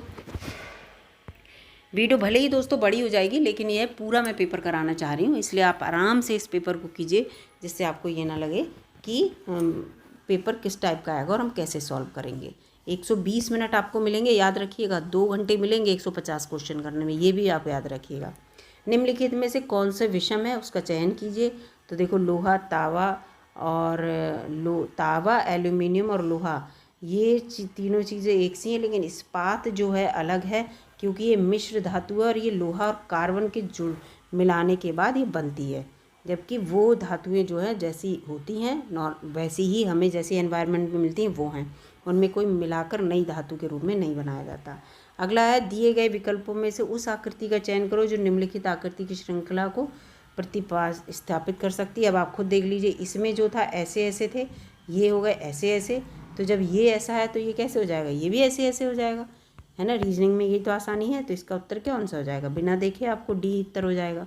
अगला यहाँ पे है, देखो निम्नलिखित में से विषम नाम चयन करो। विषम नाम जो है इसमें कौन सा है, तो ये देखो Blaise Pascal, James Prescott, joule और न्यूटन, ये भैया कौन है आपको खुद ही पता होगा। फिजिक्स से रिलेटेड आपको लग रहा है, जूल, पास्कल, न्यूटन, ये कोई आपको लग रही हैं यूनिट होती है किसी चीज़ की, है ना। जबकि टोनी विलियर कौन है, ये भी आपको पता ही है। तो यहाँ पे पूरा यहाँ पे लिखा हुआ है, ये आपको दिख रहा होगा यहाँ पे। तो देखो ये सब, देखो ये जितनी भी हैं भौतिक राशियाँ मैंने आपको बता दी, भौतिक विज्ञान के हैं ये। और जबकि टोनी विलियर एक राजनेता हैं, प्रधानमंत्री रहे हैं, कहाँ के, ब्रिटेन के, इतने टाइम में 97 से 2007 के बीच, है ना। तो ये इस चीज़ से आप सेपरेट कर लेंगे। उस शब्द का चयन करें जो निम्नलिखित समूह से संबंधित नहीं है। तो आप देखो इसमें क्या है, बड़ौदा, चेन्नई, बॉम्बे, कलकत्ता, कोचीन, पौंडीचेरी, कानपुर, पूना, कालीकट। अब इसमें जो है वो समूह से संबंधित कौन सा नहीं है, तो इसमें चेन्नई नहीं है। क्यों नहीं है भाई, जिस प्रकार कोचीन का नया नाम कोची है, कानपुर का जैसे कानपुर के नया नाम कानपुर है, पूना का पुणे है, जबकि चेन्नई जो है मद्रास का नया नाम है, इसलिए ये अलग है। ठीक है, तो इस चीज़ को याद रखिएगा कि कानपुर और ये और कोचीन, पूना और ये पूना, इन तीनों के नाम बदले हुए, लेकिन चेन्नई जो है ये इसने किसी के नाम को रिप्लेस किया है, इस चीज़ को याद रखिएगा। ठीक है, उल्टा हो गया इसमें। 40 इसमें वो गोले वाला बनाना है, यहाँ पे बनाया हुआ है। 40 छोटा करके दिखाती हूँ आपको, इसको थोड़ा सा स्मॉल कर लेती हूँ। ये देखिए पूरा यहाँ पे लिखा है 40 सहपाठियों में से 17 जो हैं वो क्रिकेट खेलते हैं, तो हम एक गोला बना लेंगे, उसमें 17 लिख लेंगे अपने। 19 फुटबॉल खेलते हैं, 19 हमने ले लिया, फुटबॉल खेलते हैं। अब लिखा है कि 3 क्रिकेट और फुटबॉल दोनों खेलते हैं भैया, 3 को फिर तुम्हें इसमें करना पड़ेगा, इसीलिए यहाँ पे 3 जो हैं दोनों में करें क्योंकि वो दोनों खेल खेलते हैं। तो जबकि 19 हमने बताया था, तो 19 में से 3 हमें इधर माइनस करने पड़ेंगे, 19 में से 3 माइनस करें 16 ये बचे। अब हमें 17 में से भी 3 माइनस करने पड़ेंगे तो 14 बचे। उन छात्रों की संख्या की पहचान करो जो ना तो क्रिकेट खेलते हैं ना ही फुटबॉल खेलते हैं। अब आपको पता है केवल इतने ही बच्चे जो हैं वो क्या खेल रहे हैं, क्रिकेट और फुटबॉल खेल रहे हैं, है ना। तो हम इन तीनों को ऐड कर लेंगे, ये कितने हो गए हमारे जब हमने ऐड कर लिए, तो ये 33 हैं। 33 बच्चे हमारे क्या खेल रहे हैं, क्रिकेट और फुटबॉल। अब कुल बच्चे हमारे पास जबकि 40 हैं, तो इसमें से 40 में से 33 माइनस करोगे कितने बचेंगे, 7 बचेंगे। तो इसका उत्तर जो है इसीलिए ए है, क्योंकि 7 इसका उत्तर है। 7 बच्चे वो हैं जो कुछ नहीं खेलते हैं, ठीक है, जबकि खेलना भी ज़रूरी है जीवन में। ये भी बिल्कुल वैसा ही है गोले वाला। 30 ये आप अपने आप कर लीजिएगा। 30 छात्रों की एक संख्या है, उसमें 15 जो है वो मराठी बोलते हैं। आप पहले ऐसे बना लेना, 15 जो है मराठी बोलते हैं, 17 हिंदी बोलते हैं, हिंदी वाले बना लो, 17 हिंदी बोलते हैं, 13 जो है वो हमारे इंग्लिश बोलते हैं, हमने इंग्लिश वाले बना लिए। अब उन्होंने कह दिया 5 छात्र हमारे अंग्रेजी और मराठी दोनों बोलते हैं। अब हमारे देखो यहाँ पे क्या है बच्चे, एम वाले मराठी वाले, ये हैं हमारे हिंदी वाले, ये हैं हमारे इंग्लिश वाले। अब हमारे लिखा है कि 5 छात्र जो हैं हमारे वो अंग्रेजी और मराठी दोनों बोलते हैं। तो इसमें से हमें 5 इधर से भी कम करनेंगे, 5 इधर से भी कम करने होंगे, है ना। इस तरह से कम करते हुए आप चलेंगे तो पूरा आपका यहाँ पे डाटा इस तरह का बनेगा। और जब डाटा इस तरह बनेगा तो इन्होंने कहा कितने छात्र केवल मराठी बोलते हैं। इस बेन आरेख को जब आप सॉल्व कर लेंगे सही से, पूरा देखो ये पूरा लिखा है। मराठी के टोटल बच्चे इन्होंने कितने हैं, मराठी के टोटल बच्चे जो हैं 15 हैं। तो देखो इन्होंने कितना करा है कि 6 4 10 और 2 15। अब आप यहाँ पे देखो मराठी के गोले में केवल 15 बच्चे आपको दिखेंगे। इन्होंने डिवाइड करें कि हिंदी कितने बोलते हैं, इंग्लिश कितने, उस खाने में आपको लगाने होंगे। और जो केवल मराठी बोलते हैं जब आप आंसर निकालेंगे तो आपका आंसर आ जाएगा 4, ठीक है। यहाँ पे तो इस चीज़ को इस तरह से, ऐसे ये वाला गोले वाला है बिल्कुल सेम। यहाँ पे क्या लिखा है, छात्रों का एक निश्चित समूह जो है वो ट्रेन में यात्रा कर रहा है। 30 छात्रों के पास कौन सा है, मोबाइल फ़ोन है। 30 यहाँ पे हम लिख लेंगे इकट्ठे, 30 हमारे मोबाइल फ़ोन के हैं। 20 छात्रों के पास क्या, हमारे टैबलेट है। अब इसमें लिखा है 15 छात्रों के पास मोबाइल फ़ोन के साथ साथ टैबलेट भी है। अब हमने क्या करा, हमारे पास 20 में से हमने 15 इधर से माइनस करे, 15 यहाँ से भी माइनस करे, तो यहाँ कितने रह जाएंगे, यहाँ 15 रह गए। देखो ये 15 रह गए। अब 20 में से इधर माइनस करे तो यहाँ 5 रह जाएंगे। 15 जो होंगे वो दोनों में कंबाइन आ जाएंगे क्योंकि दोनों चीज़ें हैं उनके पास, है ना। तो फिर उन्होंने कह दिया कि जबकि अन्य 15 के पास ना तो मोबाइल है और ना टैबलेट है, तो उन्हें हम बाहर रख लेंगे, अलग रखेंगे उन्हें। ये देखो बाहर रखे हुए हैं बच्चे जिनके पास कुछ भी नहीं है। तो यात्रा करने वाले छात्रों की कुल संख्या बता दो कितनी है। अब बहुत इजी है कुल संख्या पता करना, कैसे बताओ। तो इसमें क्या है, हम जो कुल छात्रों की संख्या ज्ञात करेंगे तो ऐसे कर लेंगे। देखो हमारे पास तो टोटल ये बच्चे कितने हो गए, ये 35 बच्चे हो जाएंगे, है ना। ये 35 हो गए जिनके पास मोबाइल टैबलेट और कुछ ऐसे हैं जिनके पास दोनों हैं। जिनके पास कुछ नहीं है तो 15 और जोड़ लेंगे हम, तो 35 और 15 कितने हो गए, टोटल हमारे 50 बच्चे हो गए। ऐसे ही होते हैं ये सवाल। तो ये बहुत ईजी है, इसका उत्तर देखो 50 आ गया ये, है ना। तो इसलिए टफ नहीं है। अगला क्वेश्चन यहाँ पे देखो देखते हैं दोस्तों कि दिए गए त्रिभुजों की कुल संख्या बताओ। त्रिभुज गिन लो, ये 4 हैं, 5 और 6 हो गए त्रिभुज, ये 6 त्रिभुज हो गए, ये 4 हैं। फिर आप पूरा एक त्रिभुज, ये 7 हो गया, फिर एक ये 8 हो गया त्रिभुज, फिर एक ये 9 हो गया त्रिभुज, एक ये 10वां हो गया त्रिभुज। तो कितने त्रिभुज हो गए, 10 त्रिभुज हो गए। बहुत आसान है, वैसे त्रिभुज की ट्रिक भी होती है त्रिभुज पता करने की, अगर बड़ा कोई आ रही खाता है। अब ये देखो ये पूरा लिखा हुआ है कि ये संख्याएँ चिन्हित हैं। अब इसमें ये पूछ रहे हैं कि जब हम कोई वो होता है हमारे पास क्यूब होता है, जो हम लूडो खेलते हैं उसका क्यूब होता है, उस क्यूब को हम खोलेंगे तो उसमें उसको जब हम, ये खुला हुआ है, ओपन कर दिया इन्होंने, कागज़ का बनाया था। अब इसे बंद करेंगे तो क्या करेंगे, तो आप कॉमन सेंस लगा लो कि 3 के बगल में 6 डेफिनेटली होगा। 3 के बगल में 6 डेफिनेटली होगा। आप इस क्यूब में देख लो 3 के बगल में 6 किसके है, तो बी में है 3 के बगल में 6। तो इम्पॉर्टेंट है क्योंकि 3 से 6 आप अलग करके कहाँ ले जाओगे भाई, 3 के साथ 6 अलग करके कहाँ ले जाओगे। तो ऐसे हम कॉमन सेंस लगाते हैं और तुरंत हमें आ जाता है ये सवाल। अब ये दिशा वाला आ गया, दिशा वाला भी बहुत सरल है। एक व्यक्ति पहले दिशाएं बना लो, पूरा जो दिशा होती है। फिर एक व्यक्ति अपने घर से, ये निकला घर से व्यक्ति, पूरब की ओर चला, 10 किलोमीटर चल गया पूरब की ओर। फिर क्या हुआ, वो बाएं मिला, फिर 5 किलोमीटर इधर चला, फिर 180 अपोजिट घूम गया, 10 किलोमीटर चल गया पूरा। ये 10 किलोमीटर है। 10 किलोमीटर चलने के बाद फिर वो क्या कहते हैं, मुड़ा, बाएं मुड़ा, फिर यहाँ से 10 किलोमीटर चला। अब वो अपने घर से कितना दूर है, तो कितना दूर है यहाँ पे है इस समय, और ये इसका घर है। तो बस ये दूरी तो हमें पता करनी है, ये 5 किलोमीटर है, पता है हमें, तो ये इसका उत्तर हो गया। तो ऐसे होते हैं, बहुत ईजी होते हैं, बस आप दिमाग लगाइए। सेम यही ये इसकी बहन वाला है, लेकिन इसमें क्या है कि ये बच्चा यहाँ से दीपक का घर यहाँ है, दीपक चला इस दिशा में, इसकी बहन चली इस दिशा में, दोनों 12-12 किलोमीटर। फिर वो इस तरफ मुड़ी 5 किलोमीटर, इस तरफ मुड़ी 5 किलो। अब कह रहे हैं दीपक और दीपिका जो हैं, दीपिका स्कूल पहुंच गई, दीपक, तो ये दीपक और दीपिका के स्कूल की डिस्टेंस पूछ रहे हैं, कितनी दूरी है दोनों के स्कूल की। तो यहाँ पे कौन सा लगेगा भाई, पाइथागोरस प्रमेय लग जाएगी, क्योंकि हमें यहाँ पे विकर्ण, ये वाला विकर्ण और ये वाला विकर्ण, दोनों विकर्ण हम पता कर लेंगे, फिर दोनों विकर्णों को हम क्या कर देंगे, प्लस कर देंगे, आंसर आ जाएगा हमारा। तो आप देखो यहाँ पे क्या है, तो बिल्कुल सेम देखो यहाँ पे की हुई है। ये देखो ये जो ओ बी है, अब आपको विकर्ण दिखा रही हूँ मैं। अब आप देखिए यहाँ पे विकर्ण एक, देखो एक विकर्ण क्या है हमारा, ओ बी है, एक विकर्ण है ओ डी, ये ओ बिंदु है, ये डी है, यहाँ पे बी बिंदु है, तो ओ डी और ओ बी। तो अब हम ओ बी निकालेंगे तो पाइथागोरस प्रमेय बताई थी, ये वाला फार्मूला होता है इसका, दोनों की जो विकर्ण होता है, विकर्ण का स्क्वायर प्लस दोनों आधार और जो लंब होता है उसका स्क्वायर प्लस कर देंगे। तो ऐसे करके हम त्रिभुज बनाते हैं, तो ये विकर्ण होता है, तो ये आधार होता है ना, आपको पता ही होगा। यहाँ पे जैसे हमने ये त्रिभुज बनाया, ये विकर्ण है, अगर ये विकर्ण निकालना है हमें, और ए बी सी त्रिभुज है यहाँ पे, तो हमें ए सी निकालना है, तो हम फार्मूला लगाएंगे ए सी स्क्वायर इजक्वल टू ये बी सी स्क्वायर प्लस क्या लगा देंगे, ए बी स्क्वायर। ठीक है, ऐसे हम फार्मूला लगाएंगे और इस पर वैल्यू पुट कर देंगे, जो भी इसकी वैल्यू होगी, और वैल्यू यहाँ पे इन्होंने देखो पुट कर दी है। ये वैल्यू पुट करने के बाद वर्ग करना पड़ेगा, क्योंकि यहाँ का हम जब स्क्वायर हटाएंगे तो अगली वाली संख्या में वर्गमूल लग जाता है, जो हमारी किसी संख्या पे मान लो यहाँ पे स्क्वायर लगा है और यहाँ पर बी लिखा है। अब इसका स्क्वायर जब हम हटाएंगे तो यहाँ पे हमें ऐसे करके करना पड़ेगा, वो संख्या जो है ऐसे हो जाती है। तो ये भी आपको मैथ में आपने हाई स्कूल में पढ़ा होगा। ये 13 आ गया, ये भी 13 आ गया, दोनों को 26 किलोमीटर दूर है स्कूल और उसकी, जहाँ जहाँ दोनों खड़े हैं उनके स्कूल की दूरी। ठीक है, बिल्कुल सेम ऐसा ही सवाल ये वाला है, ये वाला भी बिल्कुल ऐसा ही सवाल है। इसको आप देख लीजिएगा, अच्छे से पढ़ लीजिएगा वीडियो को रोक कर, और फिर से सॉल्व करने की कोशिश कीजिएगा। इसमें कुछ भी ऐसा नहीं है जो आप इसको ना कर पाएँ। ठीक हो, देखो इसमें भी यही फॉर्मूला लगाए।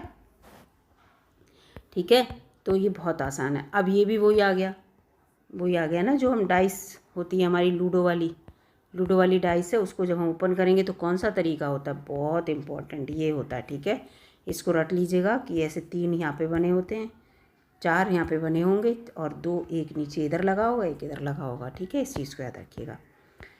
अगला क्वेश्चन यहाँ पे पूछ रहा है कि एक षटभुज 90 डिग्री पे घुमाया जाता है, पंचभुज को 270 पे घुमाया जाता है, त्रिभुज की जलमें छवि है। तो तीनों का क्या है, जलमें छवि, जो अगर त्रिभुज ऐसा है तो त्रिभुज की जलमें छवि बिल्कुल उल्टी दिखेगी। अब आप देख लो त्रिभुज की छवि कहाँ उल्टी दिख रही है, उल्टी देखो यहाँ पे दिख रही है, यही इसका उत्तर होना चाहिए जहाँ तक है। देखो है भी डी इसका उत्तर है, और कुछ आपको देखने की ज़रूरत ही नहीं है। ऐसे करते हैं रीजनिंग वाले सवाल, ज़्यादा कुछ हल करने की ज़रूरत नहीं होती। ये देखो, वैसे तो आप घुमाओगे तो आप टेंशन में आ जाओगे, किसे किसे कैसे घुमाएं। त्रिभुज की जल में प्रतिबिंब उल्टा होता है, बस इस चीज़ को याद कर लीजिएगा तो आपका हो जाएगा। अगला है, एक कंपनी का अगले वर्ष बिक्री 20% से अधिक बढ़ाने का लक्ष्य है, और उपयोग किए जाने वाले पदार्थों की लागत में कमी, मतलब जो आप लागत लगाएंगे, सामान बनाएंगे तो कम खर्चे पे बनाएंगे, मार्जिन लेंगे अच्छा, और अधिक होने की उम्मीद है। तो निष्कर्ष निम्न रूप में आप क्या निकाल सकते हैं, जब हम ये सब फ़ायदा ले रहे हैं तो निश्चित रूप से हमें फ़ायदा होगा, है ना, लाभ मिलेगा। तो यही इसका उत्तर है, कंपनी से अगले वर्ष उच्च बिक्री होगी और लाभ भी अच्छा मिलेगा, क्योंकि हम अपनी लागत भी कम कर रहे हैं, और उसका जो हम लगा रहे हैं कि हम जो बेचेंगे वो थोड़े सही मार्जिन पे बेच लेंगे। अब यहाँ पे क्या है, एक रिटेल स्टोर जो वेफर्स बेच रहा है, बड़े पैकेट पे अंकित 20% की छूट दे रहा है। वो बिक्री अवधि के बाद उसने छूट बंद कर दी। विक्रय मूल्य अंकित मूल्य के समान होगा। विक्रय मूल्य जो भी होगा, जो हम बेचेंगे उसमें जो अंकित मूल्य हमारे प्रोडक्ट पे वो समान होगा। तो इसमें कौन सा निष्कर्ष निकलेगा, तो यहाँ पे जो निष्कर्ष निकलेगा लगभग कितना 25% फ़ायदा होना चाहिए। देखो हाँ, यहाँ पे दिया भी है कि अंकित मूल्य मान लो हमने 100 रुपये है, हमने क्या करा 80 रुपये विक्रय मूल्य रखा। 20% जब छूट दी ना, 20% छूट देने पर 80 रुपये में तो देंगे सामान उसे, 80 रुपये में हमने सामान दिया। अब हमने छूट बंद कर दी, अब हम क्या करेंगे कि अब 80 रुपये का सामान है वो याद रखिएगा। लेकिन अब हम उसे 100 रुपये में बेचना चाह रहे हैं, तो हम कितना लाभ ले रहे हैं, ये है क्वेश्चन।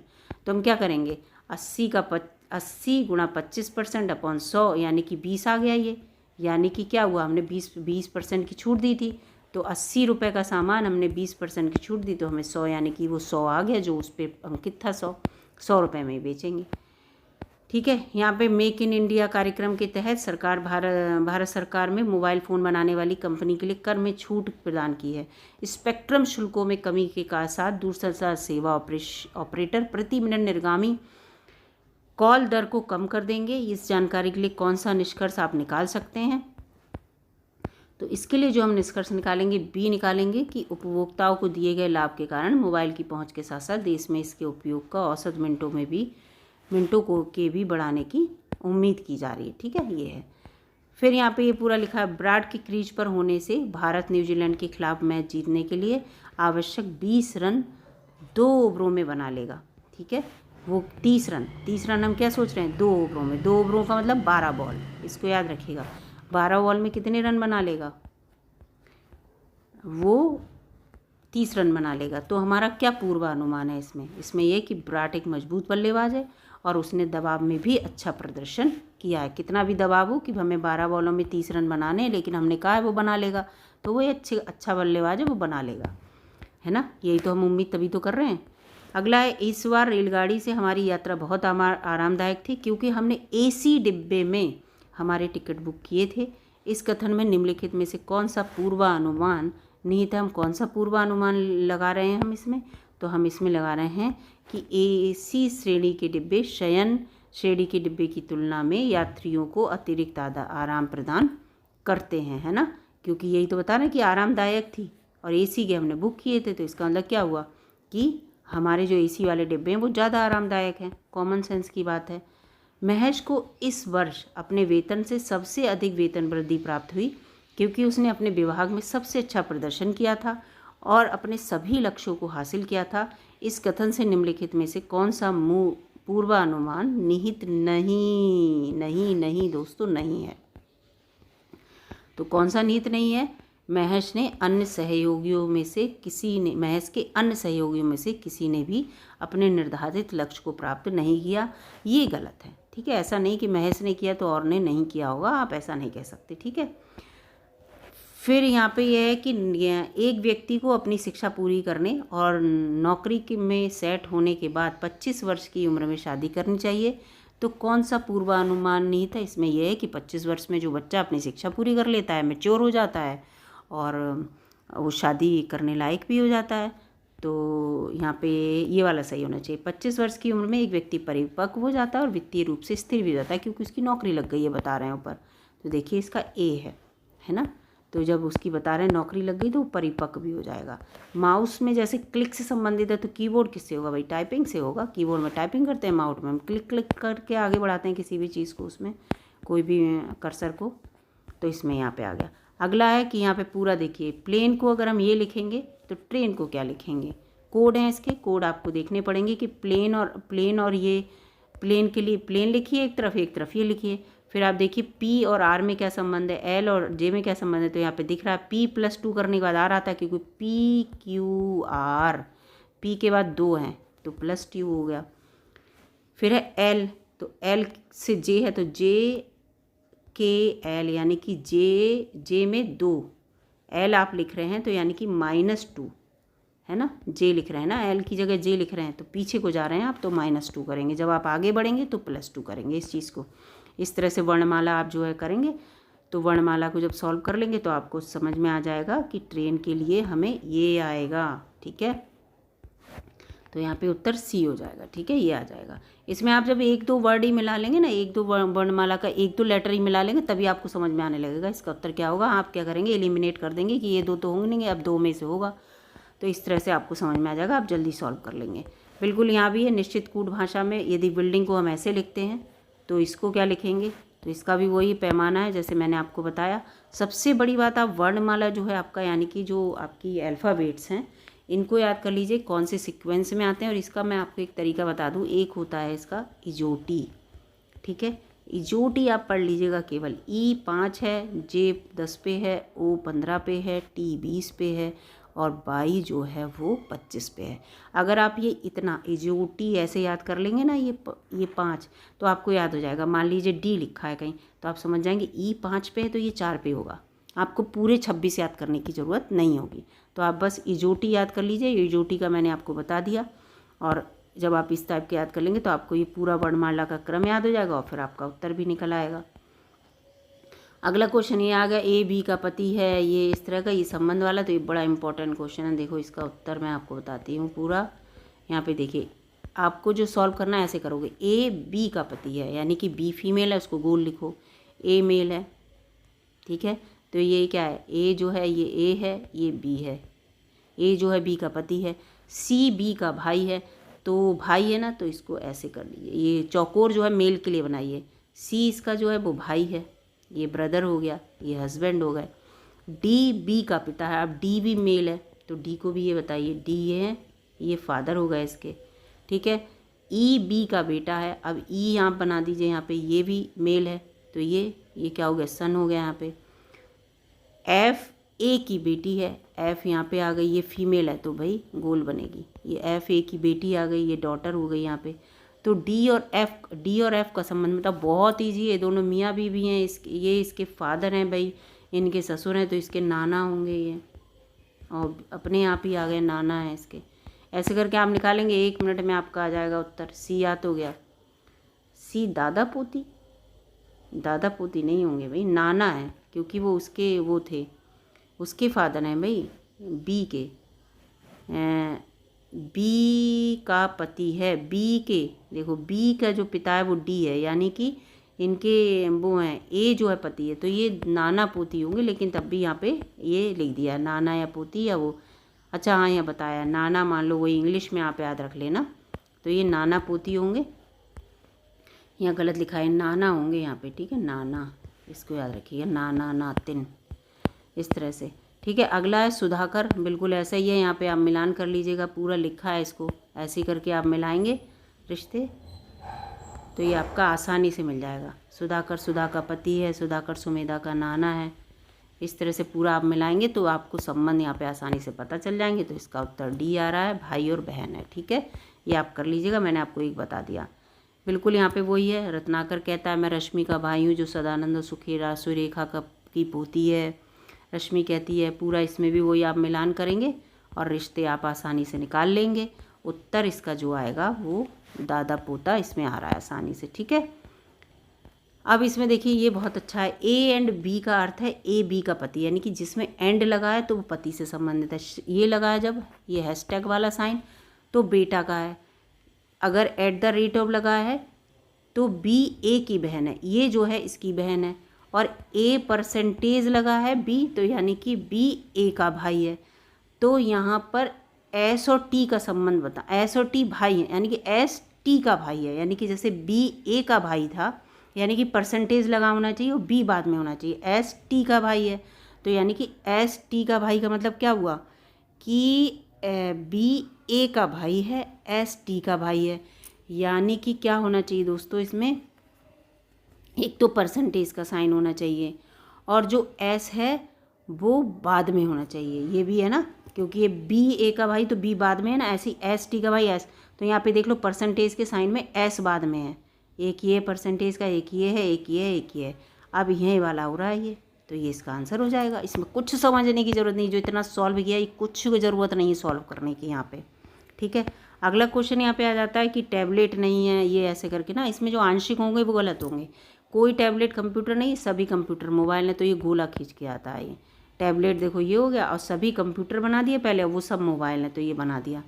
अब यहाँ पे बता रहे हैं कि निष्कर्ष निकालिए कि कोई टैबलेट मोबाइल नहीं है, तो उत्तर यहाँ पे सी हो रहा है, देखो कोई मोबाइल कंप्यूटर नहीं है, कोई मोबाइल वो कुछ मोबाइल कंप्यूटर हैं, ये होगा क्योंकि भाई जो कंप्यूटर हैं वो मोबाइल हैं सारे, तो यहाँ पे देखो कोई मोबाइल टैबलेट नहीं है, तो कोई मोबाइल टैबलेट नहीं है तो ये गलत हो गया यहाँ पे, ठीक है। और देखो यहाँ पे दिखाती हूँ आपको, कोई टैबलेट कंप्यूटर नहीं है, सभी यहाँ पे टैब उसकी बात ही नहीं हो रही, तो इसका उत्तर जो होगा सी होगा, ठीक है। इसको ऐसे करिएगा, गोले करके ही बनता है, ऐसे ही ये वाला भी है, सभी ज़ेब्रा और घोड़े वाला, ये भी बिल्कुल वैसे ही गोले करके होगा। गोले आप बना लेंगे कि सभी घोड़े ज़ेब्रा हैं, सभी घोड़े गधे हैं, तो कौन सा कथन सही है, तो यहाँ पे निष्कर्ष ABC ACD सब निरीक्षण वो करते हैं एक दूसरे का अनुसरण, यानी कि सभी ज़ेबरा गधे हैं, सभी गधे ज़ेबरे हैं, कुछ घोड़े ज़ेबरे हैं। इस तरह से आप देख लीजिएगा, जब इसको पढ़ेंगे तो आपको समझ में आएगा। ठीक है, अगला यहाँ पे क्वेश्चन यहाँ पे दिया है कि यदि अंग्रेजी वर्णमाला के इसमें से वॉवेल हटा दिए जाएँ पूरे 26 में से, तो नई जो श्रृंखला बचेगी उसमें से 5 हटा दिए जाएंगे, 5 वॉवल, तो हमारे पास कितने बचेंगे? 21 बचेंगे जो अंग्रेजी वर्णमाला में। तो उसमें 15वां कौन सा होगा? तो यहाँ पे दिया ही है 15वां अक्षर कौन सा होगा? तो 15वां अक्षर एस होगा। पूरा इसमें दे रखा है। ठीक है, पूरा ये सीक्वेंस लगा दिया है इन्होंने और बता दिया है। आप अपने ओरली भी कर सकते हैं, वहाँ इतनी देर लगाने की ज़रूरत नहीं है। ठीक है, अब यहाँ पे लिखा अंग्रेजी वर्णमाला में अभाज्य संख्या में के स्थान पे आने वाले सभी अक्षरों को हटा दें जो अभाज्य संख्या में आए। तो वर्णमाला में 11वां अक्षर अभाज्य संख्या वो होती है जो केवल किससे कटती है? खुद से कटती है या एक से कटती है और किसी से नहीं कटती। तो ऐसे आप देख लोगे। तो जो नहीं आ रहे होंगे तो वो आप देख लेना, अभाज्य संख्या के स्थान पर आने वाले सभी अक्षरों को हटा देंगे, सभी को हम हटा दें तो वर्णमाला में नई श्रृंखला में क्या होगा? तो इसका उत्तर है आर। ठीक है, 11वें अक्षर पर। तो आप देख लेना 11वें नंबर पर कौन सा होगा। ठीक है, नई श्रृंखला कौन सी बन रही है। अगला है कि अक्षरों और संख्याओं की निम्नलिखित श्रृंखला पर विचार कीजिए। यहाँ पर पूरी ये श्रृंखला दी है कि ए के बाद 1, फिर B, C, फिर 4। पूरा यहाँ पे ये सीक्वेंस आप ध्यान से देखिएगा क्या इनमें अंतर है। दाएं से 31वें अक्षर और दाएं से 17वें स्थान पर क्या आता है। ठीक है, तो दाएं से 31वां अक्षर आपको देखना है, गिन लेंगे यहाँ पे, और दाएं तरफ से 17वें स्थान पर क्या आता है। पूरा यहाँ पे देखो इन्होंने पूरा जो बनी हुई है श्रृंखला, इस श्रृंखला को पूरा लिखा है, फिर उसे काउंट किया है। ठीक है, काउंट करने के बाद दायां छोर बायां छोर देखकर इन्होंने उत्तर यहाँ पर निकाल दिया है। देखिए आपको, तो उत्तर इसका बी आ गया, यानी कि यू होगा। क्या होगा वो? यू होगा। ठीक है, ये देखो इन्होंने क्या कहा है, दाएं से 31वां अक्षर और दाईं तरफ से, ठीक है, 17वां स्थान। ठीक है, ये लिखा है। ठीक है, ये दाएं से क्या है? दाएं से देखो बायां छोर है ये, तो 31वां जो है जेड है। फिर उन्होंने क्या करा? 17वां स्थान, उस 71वें से 17वां स्थान यू आ गया इनका। ठीक है, इस चीज़ को देखिएगा। अगला यहाँ पे वही कोडिंग वाला आ गया। जैसे मैंने आपको बताया था, कोडिंग में बस आप संपर्क समझ लेना। ये एनिमल लिखा है तो ए और एन में क्या हो रहा है? एनिमल को इन्होंने क्या लिखा है? पूरा लिखा होगा एनिमल को क्या लिखा है। एनिमल को इन्होंने ये लिखा है, उसके नीचे वही लिख लेना जो एनिमल को लिखा है, इसके नीचे लिख लेना। फिर आप देखना माइनस प्लस की ए के बाद यहाँ क्रॉस करा है इन्होंने, ए के बाद जेड आ रहा है यानी कि -1 है, एन के बाद ओ आ रहा है तो +1 ऐसे करके आ रहा है ये। तो इसका मतलब ऐसे ही आप सॉल्व करते चलना, यानी कि OMNO, एन के बाद ओ आता है तो +1 हो गया, AZ, -1 होगा तभी Z आएगा अल्फ़ाबेट में, इसको याद रखिएगा। -1 करेंगे तभी हम Z पे पहुंच जाएंगे ना, A से स्टार्ट करेंगे Z तक। ठीक है, A के बाद Z -1, LM, L के बाद एक जुड़ा तो ये +1 हो गया। सेम यही इसी ऐसी को फॉलो किया है इन्होंने, और ऐसे ही आप फॉलो करके यहाँ पे ये बना दीजिएगा।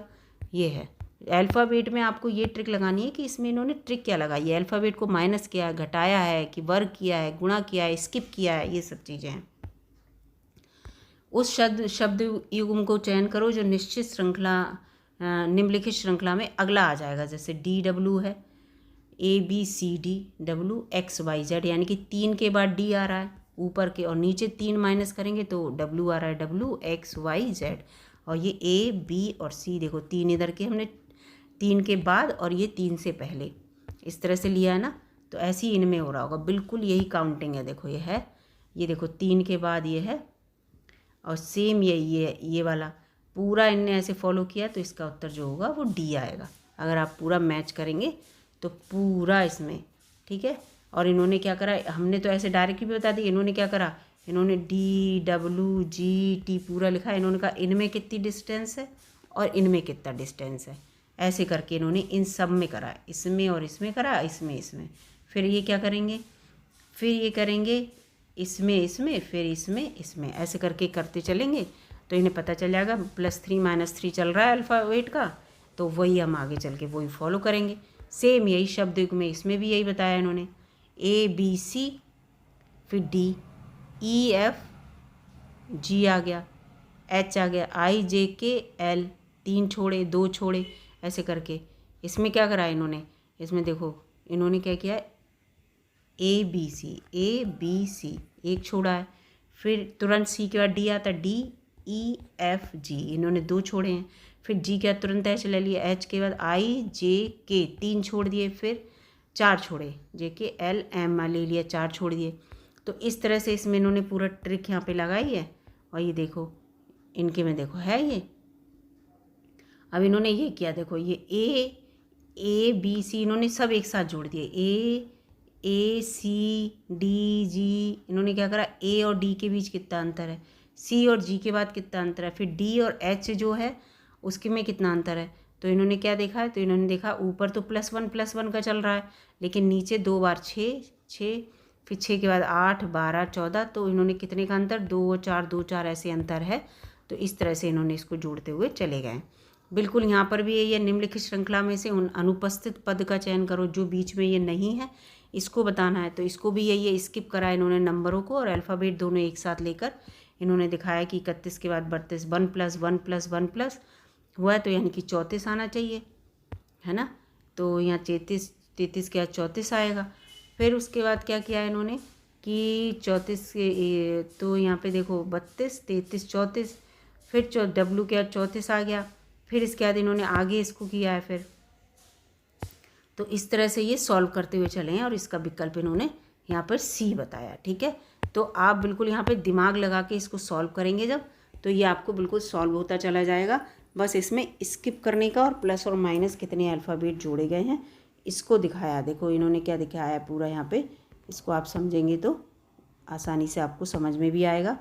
ये देखो इन्होंने क्या करा, पूरा ये जो है देखो यहाँ पे ये पूरा इन्होंने लिया है, ये 31, E32, L33, W34 ऐसे करके ले रखा है। और पूरा इन्होंने दी गई श्रृंखला जो है निम्न प्रकार से है, और इसमें अनुपस्थित इन्होंने पद पूरा इन्होंने इस तरह से दे रखा है। तो इस तरह से जब इन्होंने सॉल्व किया है तो इनका ये पूरा सॉल्व होकर यहाँ पर आ गया है। अगला है ये निम्नलिखित श्रृंखला में से अनुपस्थित पद का, इसमें भी अनुपस्थित जो बीच में गैप है इसको श्रृंखला को चुनना है। तो आपको यहाँ पे देख लेना WUS, पहले तो इनका सीक्वेंस देख लेना, आप अल्फ़ाबेट का सीक्वेंस देख लिया करो। फिर अगर इनके सीक्वेंस से भी नहीं आ रहा है, फिर आप नंबर का देखा करो, नंबर में क्या अंतर, जैसे 4 के बाद 6 आ गया, 6 के बाद 8 आ गया, 8 के बाद 10 आ गया, 10 के बाद 12 आ गया, 12 के बाद क्या आया, 14 आना चाहिए। तो 14 वाले ये दोनों आएंगे, ये दोनों हटाओ तो अब एलिमिनेट कर लो। फिर इसके बाद ये देखो यहाँ पे पूरा ऐसा दिख रहा है, CD छोड़ के E आ गया, EF छोड़ के G आ गया, H छोड़ के I आ गया, I के बाद J छोड़ के K आ गया, K के बाद L छोड़ के M आएगा, तो ये वाला M आ ही रहा है। फिर ये देख लो यहाँ पे 3 है, 3 के बाद 5 हुआ है, 7 के बाद 9 हुआ है, और 9 के 7 के बाद 9 हुआ है, 9 के बाद 11 हुआ, 11 के बाद 13 होगा, ये भी हो गया। तो इसका मतलब क्या हुआ, ये वाला जो है इसका उत्तर हो जाएगा। ठीक है, हैं ये तीनों ही थे ना, ये नहीं था, तो ये वाला इसका उत्तर हो जाएगा, D वाला। जब जैसी 13 आएगा वैसे ही आपको पता चल जाएगा इसमें, है ना। तो इसलिए इस तरह से आप अगर मिलान करेंगे, इतना बड़ा आपको काम भी नहीं करना पड़ता है। अगर आप अपनी ट्रिक लगा देंगे ना तो इसमें इतना बड़ा काम भी नहीं करना है जितना बड़ा इसमें दिखाया है। अक्षरों और संख्याओं की निम्नलिखित श्रृंखला में से संख्याओं की गिनती और स्वरों की गिनती के बीच का अंतर पूरा लिखा है यहाँ पे, A1 B C D 4 की जगह पे आती है। तो दोस्तों जब आप इसे इस तरह से सॉल्व करेंगे ना, इसको पूरा यहाँ पे पूरा लिखने के बाद, और पूरा यहाँ पे लिखा है कि यहाँ पे स्वरों की गिनती के बीच का अंतर, मतलब जो अक्षर और संख्याओं की निम्नलिखित श्रृंखला में शब्दों की गिनती, वो संख्याओं की आपको गिनती कर लेनी है, और स्वरों की गिनती यहाँ पे, तो आपको जो संख्याएं हैं पूरी वो गिन लीजिएगा और स्वर गिन लीजिएगा और उनके अंतर बता देना है। अंतर बताने के बाद आपका उत्तर आ जाएगा, उत्तर B सही है इसमें। ठीक है, इसके बाद यहाँ पर बढ़ते हैं दोस्तों, फिर ये देखते हैं कि यहाँ पे ये देखो पूरा लिखा है कि आप चिन्ह बदल दीजिए। ठीक है, प्लस को भाग कर दीजिए, भाग को प्लस कर दीजिए, माइनस को गुणा और गुणा को माइनस कर दीजिए। फिर ये जो संख्या दी है इसी में चिन्ह आपको बदल देने, जब चिन्ह बदल देंगे फिर कैलकुलेट कर लीजिए, जब कैलकुलेट कर लेंगे तो इसका B उत्तर आ रहा है। ठीक है, यहाँ पे आपको दिख रहा होगा। तो इसके बाद आ जाते हैं हम 91वें क्वेश्चन पे। 91वें क्वेश्चन पे वो ये पूछ रहा है कि अगर ये दोनों समीकरण दी हैं तो x का मान हम कैसे निकालेंगे, इसके लिए पूरा कथन पूछ रहा है यहाँ पे, कौन सा कथन सही है। तो इसके ये कथन होगा कि अगर हमें x का मान निकालना है तो हमें दोनों समीकरणों की आवश्यकता होगी, इसका C उत्तर होगा यहाँ पे। ठीक है, ये पूरा यहाँ पे लिखा है। फिर ये पूरा लिखा है कि राजेश, ये लिखा है कि रमेश सुधाकर रमेश से लंबा है, राजेश सुधाकर से छोटा है। उसमें से सबसे छोटा कौन है? तो राजेश जो है वो सुधाकर रमेश से लंबा है, ठीक है। तो और राजेश सुधाकर से छोटा है, ठीक है। अब यहाँ पे देखो ये पूरा यहाँ पे लिखा हुआ है, तो इसका मतलब क्या हुआ कि रमेश सबसे छोटा व्यक्ति हो जाएगा। रमेश इसमें सबसे छोटा व्यक्ति हो जाएगा। अगला यहाँ पे क्वेश्चन है कि पूरा बच्चे जो हैं पूरे गोले में बैठे हैं, और पूरा वही गोल मेज वाला क्वेश्चन है, ये गोले में बैठे हैं, पूरा सीक्वेंस आपको लगा लेना है, फिर बता देना कौन सा बच्चा कहाँ पे बैठा, किसके सामने, दाएं मुँह करके बाएं मुँह करके, ये वाला क्वेश्चन है। फिर 94वां क्वेश्चन इसमें क्या कह रहा है? 94 का वो क्वेश्चन जो है इसमें पूरा आपको पढ़ना है, और पढ़ने के बाद इसमें वही है पूरा इसमें लगाना है, फिर इसमें संबंध ज्ञात करना है, संबंध वाला है बस। तो संबंध वाले मैं क्वेश्चन आपको बता ही चुकी हूँ, ये भी संबंध वाला है अपने 95 वाला, इसको भी आप कर लीजिएगा। फिर जो 96 वाला है इसमें सीट वाला है, वही सीक्वेंस में बच्चे एक लाइन में बैठे हैं, कौन सी पोजीशन पे कौन सा बच्चा बैठा है, दाएं से बाएं कौन सा बच्चा किससे वो है, ये वो वाला क्वेश्चन है। इसमें भी बच्चे कौन सी रैंक प्राप्त की है, पूरा रैंक आपको बताना है, ये भी पूरा सीक्वेंस वाला ही होता है। बच्चों को एक सारे बच्चे बिठा दिए, किसको कौन सी रैंक मिली है, फिर वो आपको बता देंगे कि इस रैंक से आगे कितने बच्चे कौन सी रैंक के हैं, फिर कौन से हैं, लड़के कितने हैं, लड़की कितनी, वो वाला क्वेश्चन है ये। इसमें भी पूरा वही है, वो उसके आगे खड़ा है, पीछे खड़ा है, ये पूरा क्वेश्चन है, कौन से स्थान पे कौन खड़ा हुआ है। तो इसमें भी आपको बच्चों को लाइन में लगा के वैसे सोच लेना है। नोट वाले में भी तो ये क्वेश्चन जो है जितने भी रीजनिंग के हैं दोस्तों, इनमें ऐसा नहीं है इतना आपको बस दिमाग लगाएंगे और सॉल्व हो जाएंगे। अब आ जाते हैं जीएस पे। जीएस बहुत इंपॉर्टेंट है। जीएस में क्या है आपको जल्दी जल्दी बता देती हूँ क्योंकि वीडियो ज़्यादा बड़ी ना हो जाए। कंप्यूटर में पिंग कमांड का उपयोग जो है वो क्या उपयोग होता है, तो इसका क्या होता है, किसी निर्दिष्ट गंतव्य कंप्यूटर तक पहुंचने के लिए स्रोत कंप्यूटर की क्षमता का परीक्षण करने के लिए, ठीक है। 101वां क्वेश्चन है। 102वां क्वेश्चन है कि किस इनपुट डिवाइस का उपयोग व्यापक रूप से योग्यता परीक्षण के लिए किया जाता है, तो OMR ऑप्टिकल मार्क पहचान OMR का जो है योग्यता परीक्षण के लिए किया जाता है। प्रिंट के दौरान गैर प्रभाव प्रिंटर इसमें पूछा है, पेपर को स्पर्श किए बिना करता है, तो इसमें कौन सा गैर प्रभाव प्रिंटर नहीं है, तो डार्क डॉट मैट्रिक्स जो है वो नहीं है, जबकि डेस्क डेज और थर्मल और लेज़र ये गैर प्रभाव प्रिंटर हैं। अगला क्वेश्चन है कि निम्नलिखित में से कौन सा उपकरण किसी छवि को डिजिटलीकृत करके टेलीफोन लाइन पर चित्र और टेक्स्ट भेजकर प्राप्त कर सकता है, तो आपको पता है फैक्स मशीन के द्वारा होता है ऐसा, टेक्स्ट भेज सकते हैं, चित्र भी भेज सकते हैं। इनमें से उत्तर प्रदेश में कौन सा नहीं, विश्वनाथ मंदिर है भाई, ये भी वाराणसी में, दोनों वाराणसी में है ये, ठीक है, 80 घाट और ये, और आगरा का किला तो है ही, विक्टोरिया मेमोरियल नहीं है, ये कलकत्ता में अंग्रेजों के द्वारा बनाया गया है। अगला क्वेश्चन है कि कौन सी जो तामचीनी यानी कि तांबे की बात हो रही है, तो तामचीली और उसमें नक्काशी है, तो उत्तर प्रदेश के मुरादाबाद में होती है ये, ठीक है, इम्पोर्टेंट है। 2011 की जनगणना आ सकती है क्योंकि अभी जनगणना हुई नहीं है, तो ये 11 वाली ही चलेगी।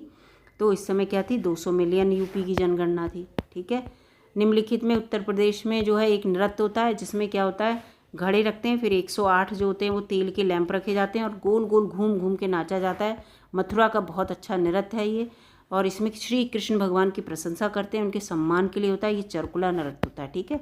कौन सा, चरकुला नृत्य होता है। स्त्री और पुरुष दोनों करते हैं, पुरुष इसमें स्त्रियों के कपड़े पहनते हैं।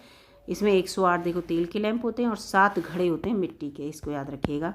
इसमें से कौन सी एजेंसी में से एक नहीं है जो अनाज भंडारण यानी कि जो गेहूँ धान का जो भंडारण गवर्नमेंट करती है, जैसे FCI वगैरह आप सुनते होंगे, वो नहीं है। तो इसमें से जो नहीं है वो है क्या कहते हैं, FDI,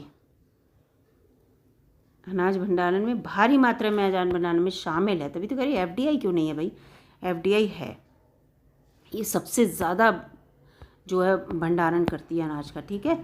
अगला है कि इसमें से कौन उत्तर प्रदेश में अनाज के लिए उल्लेखित है, तो चावल होता है, गेहूँ होता है, बाजरा, जौ, मक्का सब यूपी में होता है, सबसे ज़्यादा होता है, जबकि अखरोट नहीं होता। इसमें देखो गेहूँ, बाजरा, जौ, ज्वारी वगैरह नहीं होती, तो इसलिए ये वाला इम्पॉर्टेंट है, ठीक है। इसमें 2 बार बाजरा लिख दिया है, ठीक है, तो B वाला सही है। इसमें लिखा है 2014-15 की रिपोर्ट है, लेकिन तब भी हम लोगों को पढ़नी चाहिए, तो कौन सा सच नहीं है, तो इसमें B वाला गलत है कि 5 भारतीय कृषि अनुसंधान परिषद हैं, नहीं, ज़्यादा हैं भैया, यूपी में बहुत ज़्यादा हैं, लिखा है देखो। कृषि आर्थिक अनुसंधान रिपोर्ट के अनुसार 14-15 में उत्तर प्रदेश में 28 कृषि विज्ञान केंद्र, 10 ICAR, 4 CUA और 4 NRC हैं, ठीक है। राष्ट्रीय शोध संस्थान, नेशनल रिसर्च सेंटर। इसके बाद ललित कला अकादमी के बारे में बता रहे हैं कि छात्रवृत्ति दी जाती है।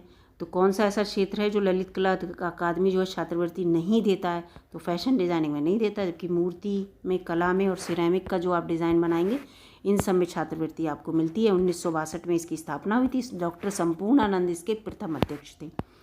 अगला क्वेश्चन है, उत्तर प्रदेश में नहरों के माध्यम से सतह पर पानी की बेहतर आपूर्ति के लिए इनमें से कौन सा प्रमुख सिंचाई और बहुउद्देशीय परियोजना नहीं है उत्तर प्रदेश की?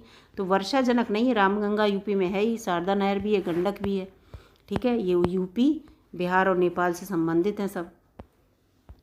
चंद्रगुप्त मौर्य से संबंधित है। इनके राजनीतिक सलाहकार सबको पता है कौन थे? कौटिल्य थे, चाणक्य थे, विष्णुगुप्त थे। ये तीनों एक ही के नाम है। ठीक है, लेकिन समुद्रगुप्त खुद एक राजा थे, वो नहीं थे। ठीक है, तो ये जिन्हें हम कौटिल्य कहते हैं, इन्होंने मौर्य साम्राज्य ने जो है, मौर्य साम्राज्य की चंद्रगुप्त मौर्य ने जो है कौटिल्य की सहायता से स्थापना की थी, और नंद वंश का जो है नाश करने के बाद। ठीक है, याद रखिएगा। अगला है, पाली में जो बौद्ध धर्म के 3 ग्रंथ जो त्रिपिटक हैं उनके बारे में पूछा गया कौन से हैं, और इसमें से कौन सा नहीं है? तो 3 ही आपको पता, अभिधम्म भी है, सुत्त भी है, विनय भी है, लेकिन उकसा का नहीं है। और ये पाली भाषा में लिखे हुए हैं, इसको याद रखिएगा। ठीक है, पाली भाषा में लिखे हैं, इम्पॉर्टेंट हो जाता है। 11वें और आखिरी गुरु कौन थे भाई? गुरु गोविंद सिंह जी थे।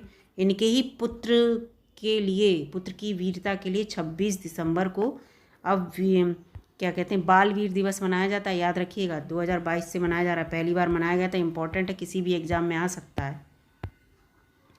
पुष्यमित्र ने इस वंश की स्थापना किसकी की थी भाई? पूरा पढ़ने की ज़रूरत ही नहीं है, क्या क्या किया क्या नहीं किया। शुंग वंश की थी इन्होंने, इम्पॉर्टेंट हो जाता है। ठीक है, इन्हीं के समय में याद रख लेना भागवत धर्म की विशेष उत्पत्ति हुई थी। हर्षवर्धन ने 5 इंडीज़ अपने नियंत्रण में कर लिए थे। कौन से 5 इंडीज़ थे? पंजाब, कन्नौज, बंगाल, बिहार, उड़ीसा, ये थे इनके। पंजाब, कन्नौज, बंगाल, बिहार, उड़ीसा। ठीक है, इंपॉर्टेंट है ये। अगला क्वेश्चन है, अकबर के 5 रत्नों में से कौन सी बात सही नहीं है? अबुल फजल अकबरनामा लिखी, सही है। राजा मान सिंह नहीं, वित्त मंत्री नहीं थे, सेनापति थे भाई ये। ठीक है, ये कौन थे? इनके सेनापति थे, ये सही है। खाने खाना कवि थे, बैरम खां के पुत्र थे। मुल्ला दो पाजा भी थे, मुख्य सलाहकार थे। तो ये कौन थे?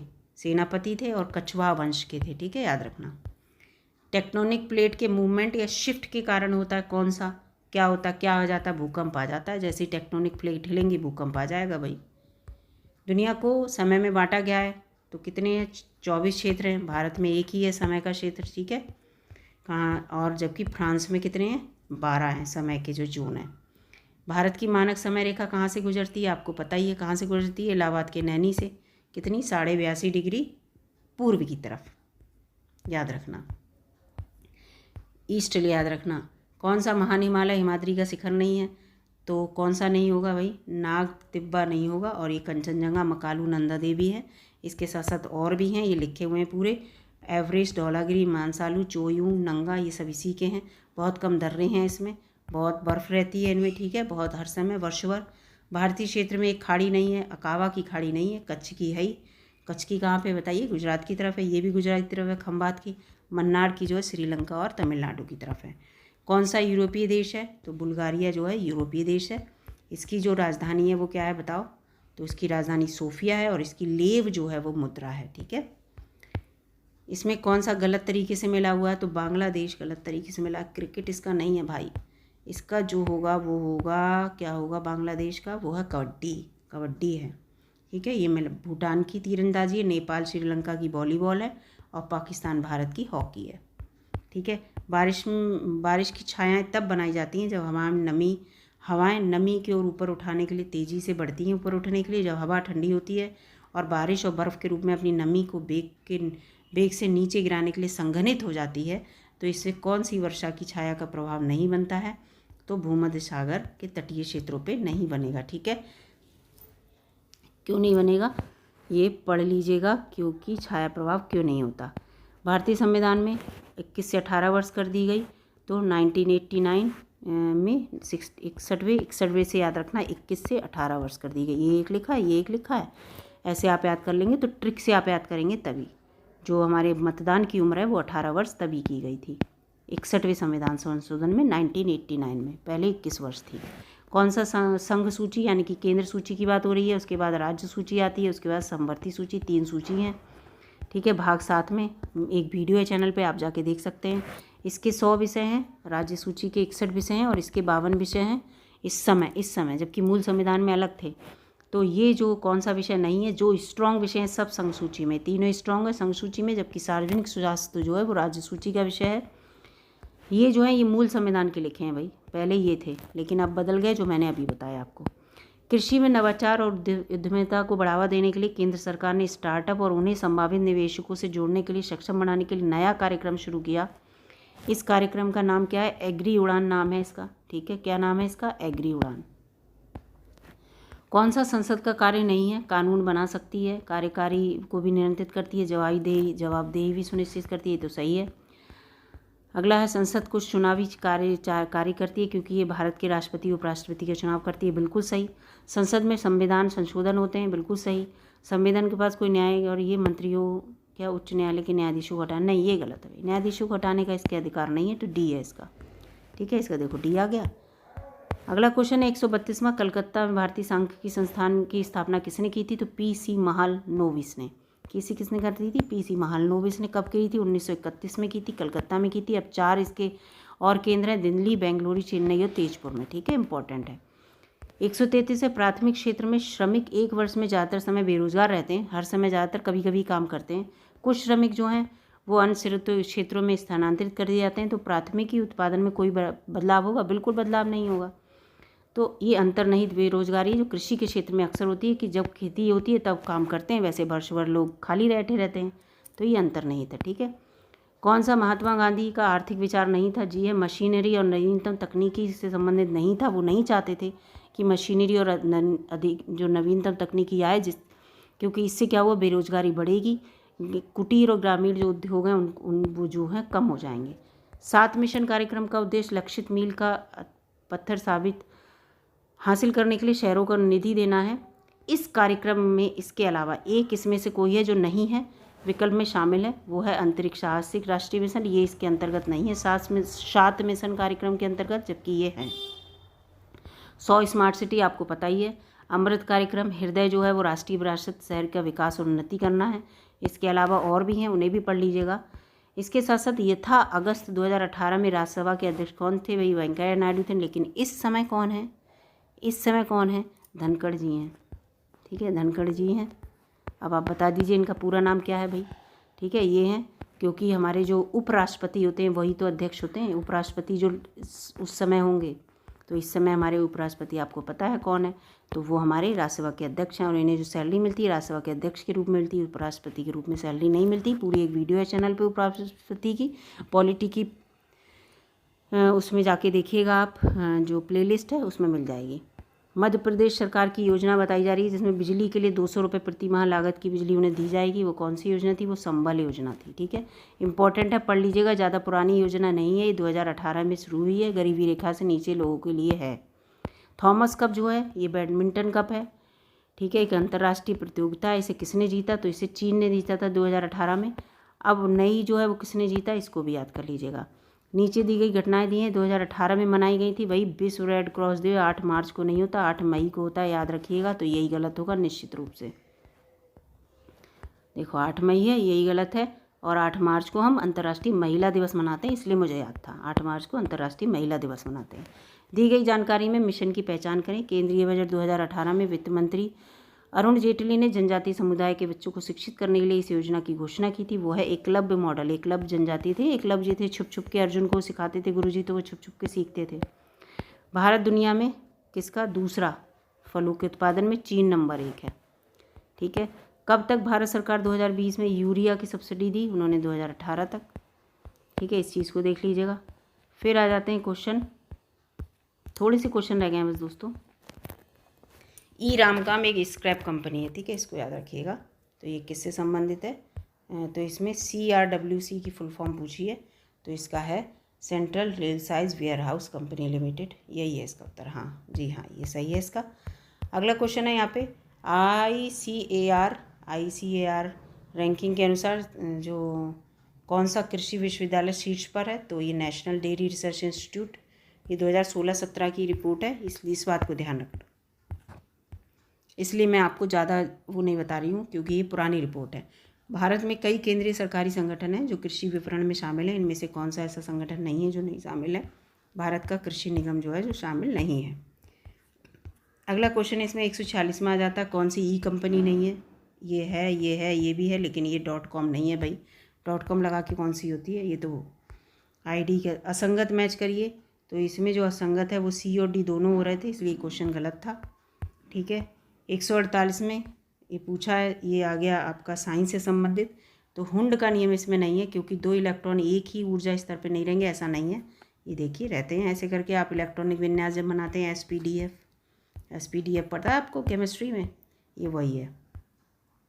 आईन अकबर किसने लिखी? अबुल फजल ने लिखी। इंपॉर्टेंट है ये, किसने लिखी? अबुल फजल ने। ठीक है, अबुल फजल कौन थे? नवरत्नों में से एक थे ये, और इन्होंने कालिया दमन जो श्री कृष्ण की थी वो फारसी में इसका अनुवाद करा था। ठीक है, और सलीम के कहने पर बुंदेला सरकार वीर सिंह देव ने अबुल फजल की हत्या कर दी थी। ठीक है, इस चीज़ को याद रखिएगा। अमेरिका की खोज के लिए भी इनके ग्रंथ में दिया हुआ है। इसमें असंगत को मैच करना है, कौन सी बुक किसकी नहीं है? तो इसमें देखो यहाँ पे पूरा दिया D। ब्रोकन विंग जो है इंदिरा गांधी की नहीं है, सरोजनी नायडू की है। जबकि आशा और इतिहास बीच बिल क्लिंटन की है। पक्षी और जानवर मार्क ट्वेन की है। Black hole and baby university Stephen Hawkins की है। ठीक है, तो ये 150 क्वेश्चन दोस्तों हो गए। करंट अफेयर अच्छे से पढ़िएगा। मैं आपको एक बार कह रही हूँ, करंट अफेयर से रिलेटेड क्वेश्चन ज़रूर आते हैं और बहुत सारे आते हैं, तो इसलिए करंट अफेयर को बिल्कुल मत छोड़िएगा। उससे साथ साथ और सब भी पढ़ना है। रीजनिंग आप कर ही लेंगे, थोड़ा सा दिमाग लगाना, ट्रिक ही होना चाहिए बस। और इसके साथ साथ हिंदी को थोड़ा ढंग से पढ़ लीजिएगा तो आपका पूरा सॉल्व हो जाएगा। वीडियो अगर अच्छी लगी दोस्तों लाइक कीजिएगा, चैनल पर नए हो तो सब्सक्राइब भी कर लीजिएगा दोस्तों। इसी तरह की टेस्ट सीरीज़ मैं लेके आऊँगी और भी, और आपका जो वीडियो का री एग्ज़ाम है वो अच्छे से हो, इसी कामना के साथ मिलती हूँ अगली वीडियो में। तब तक के लिए नमस्कार।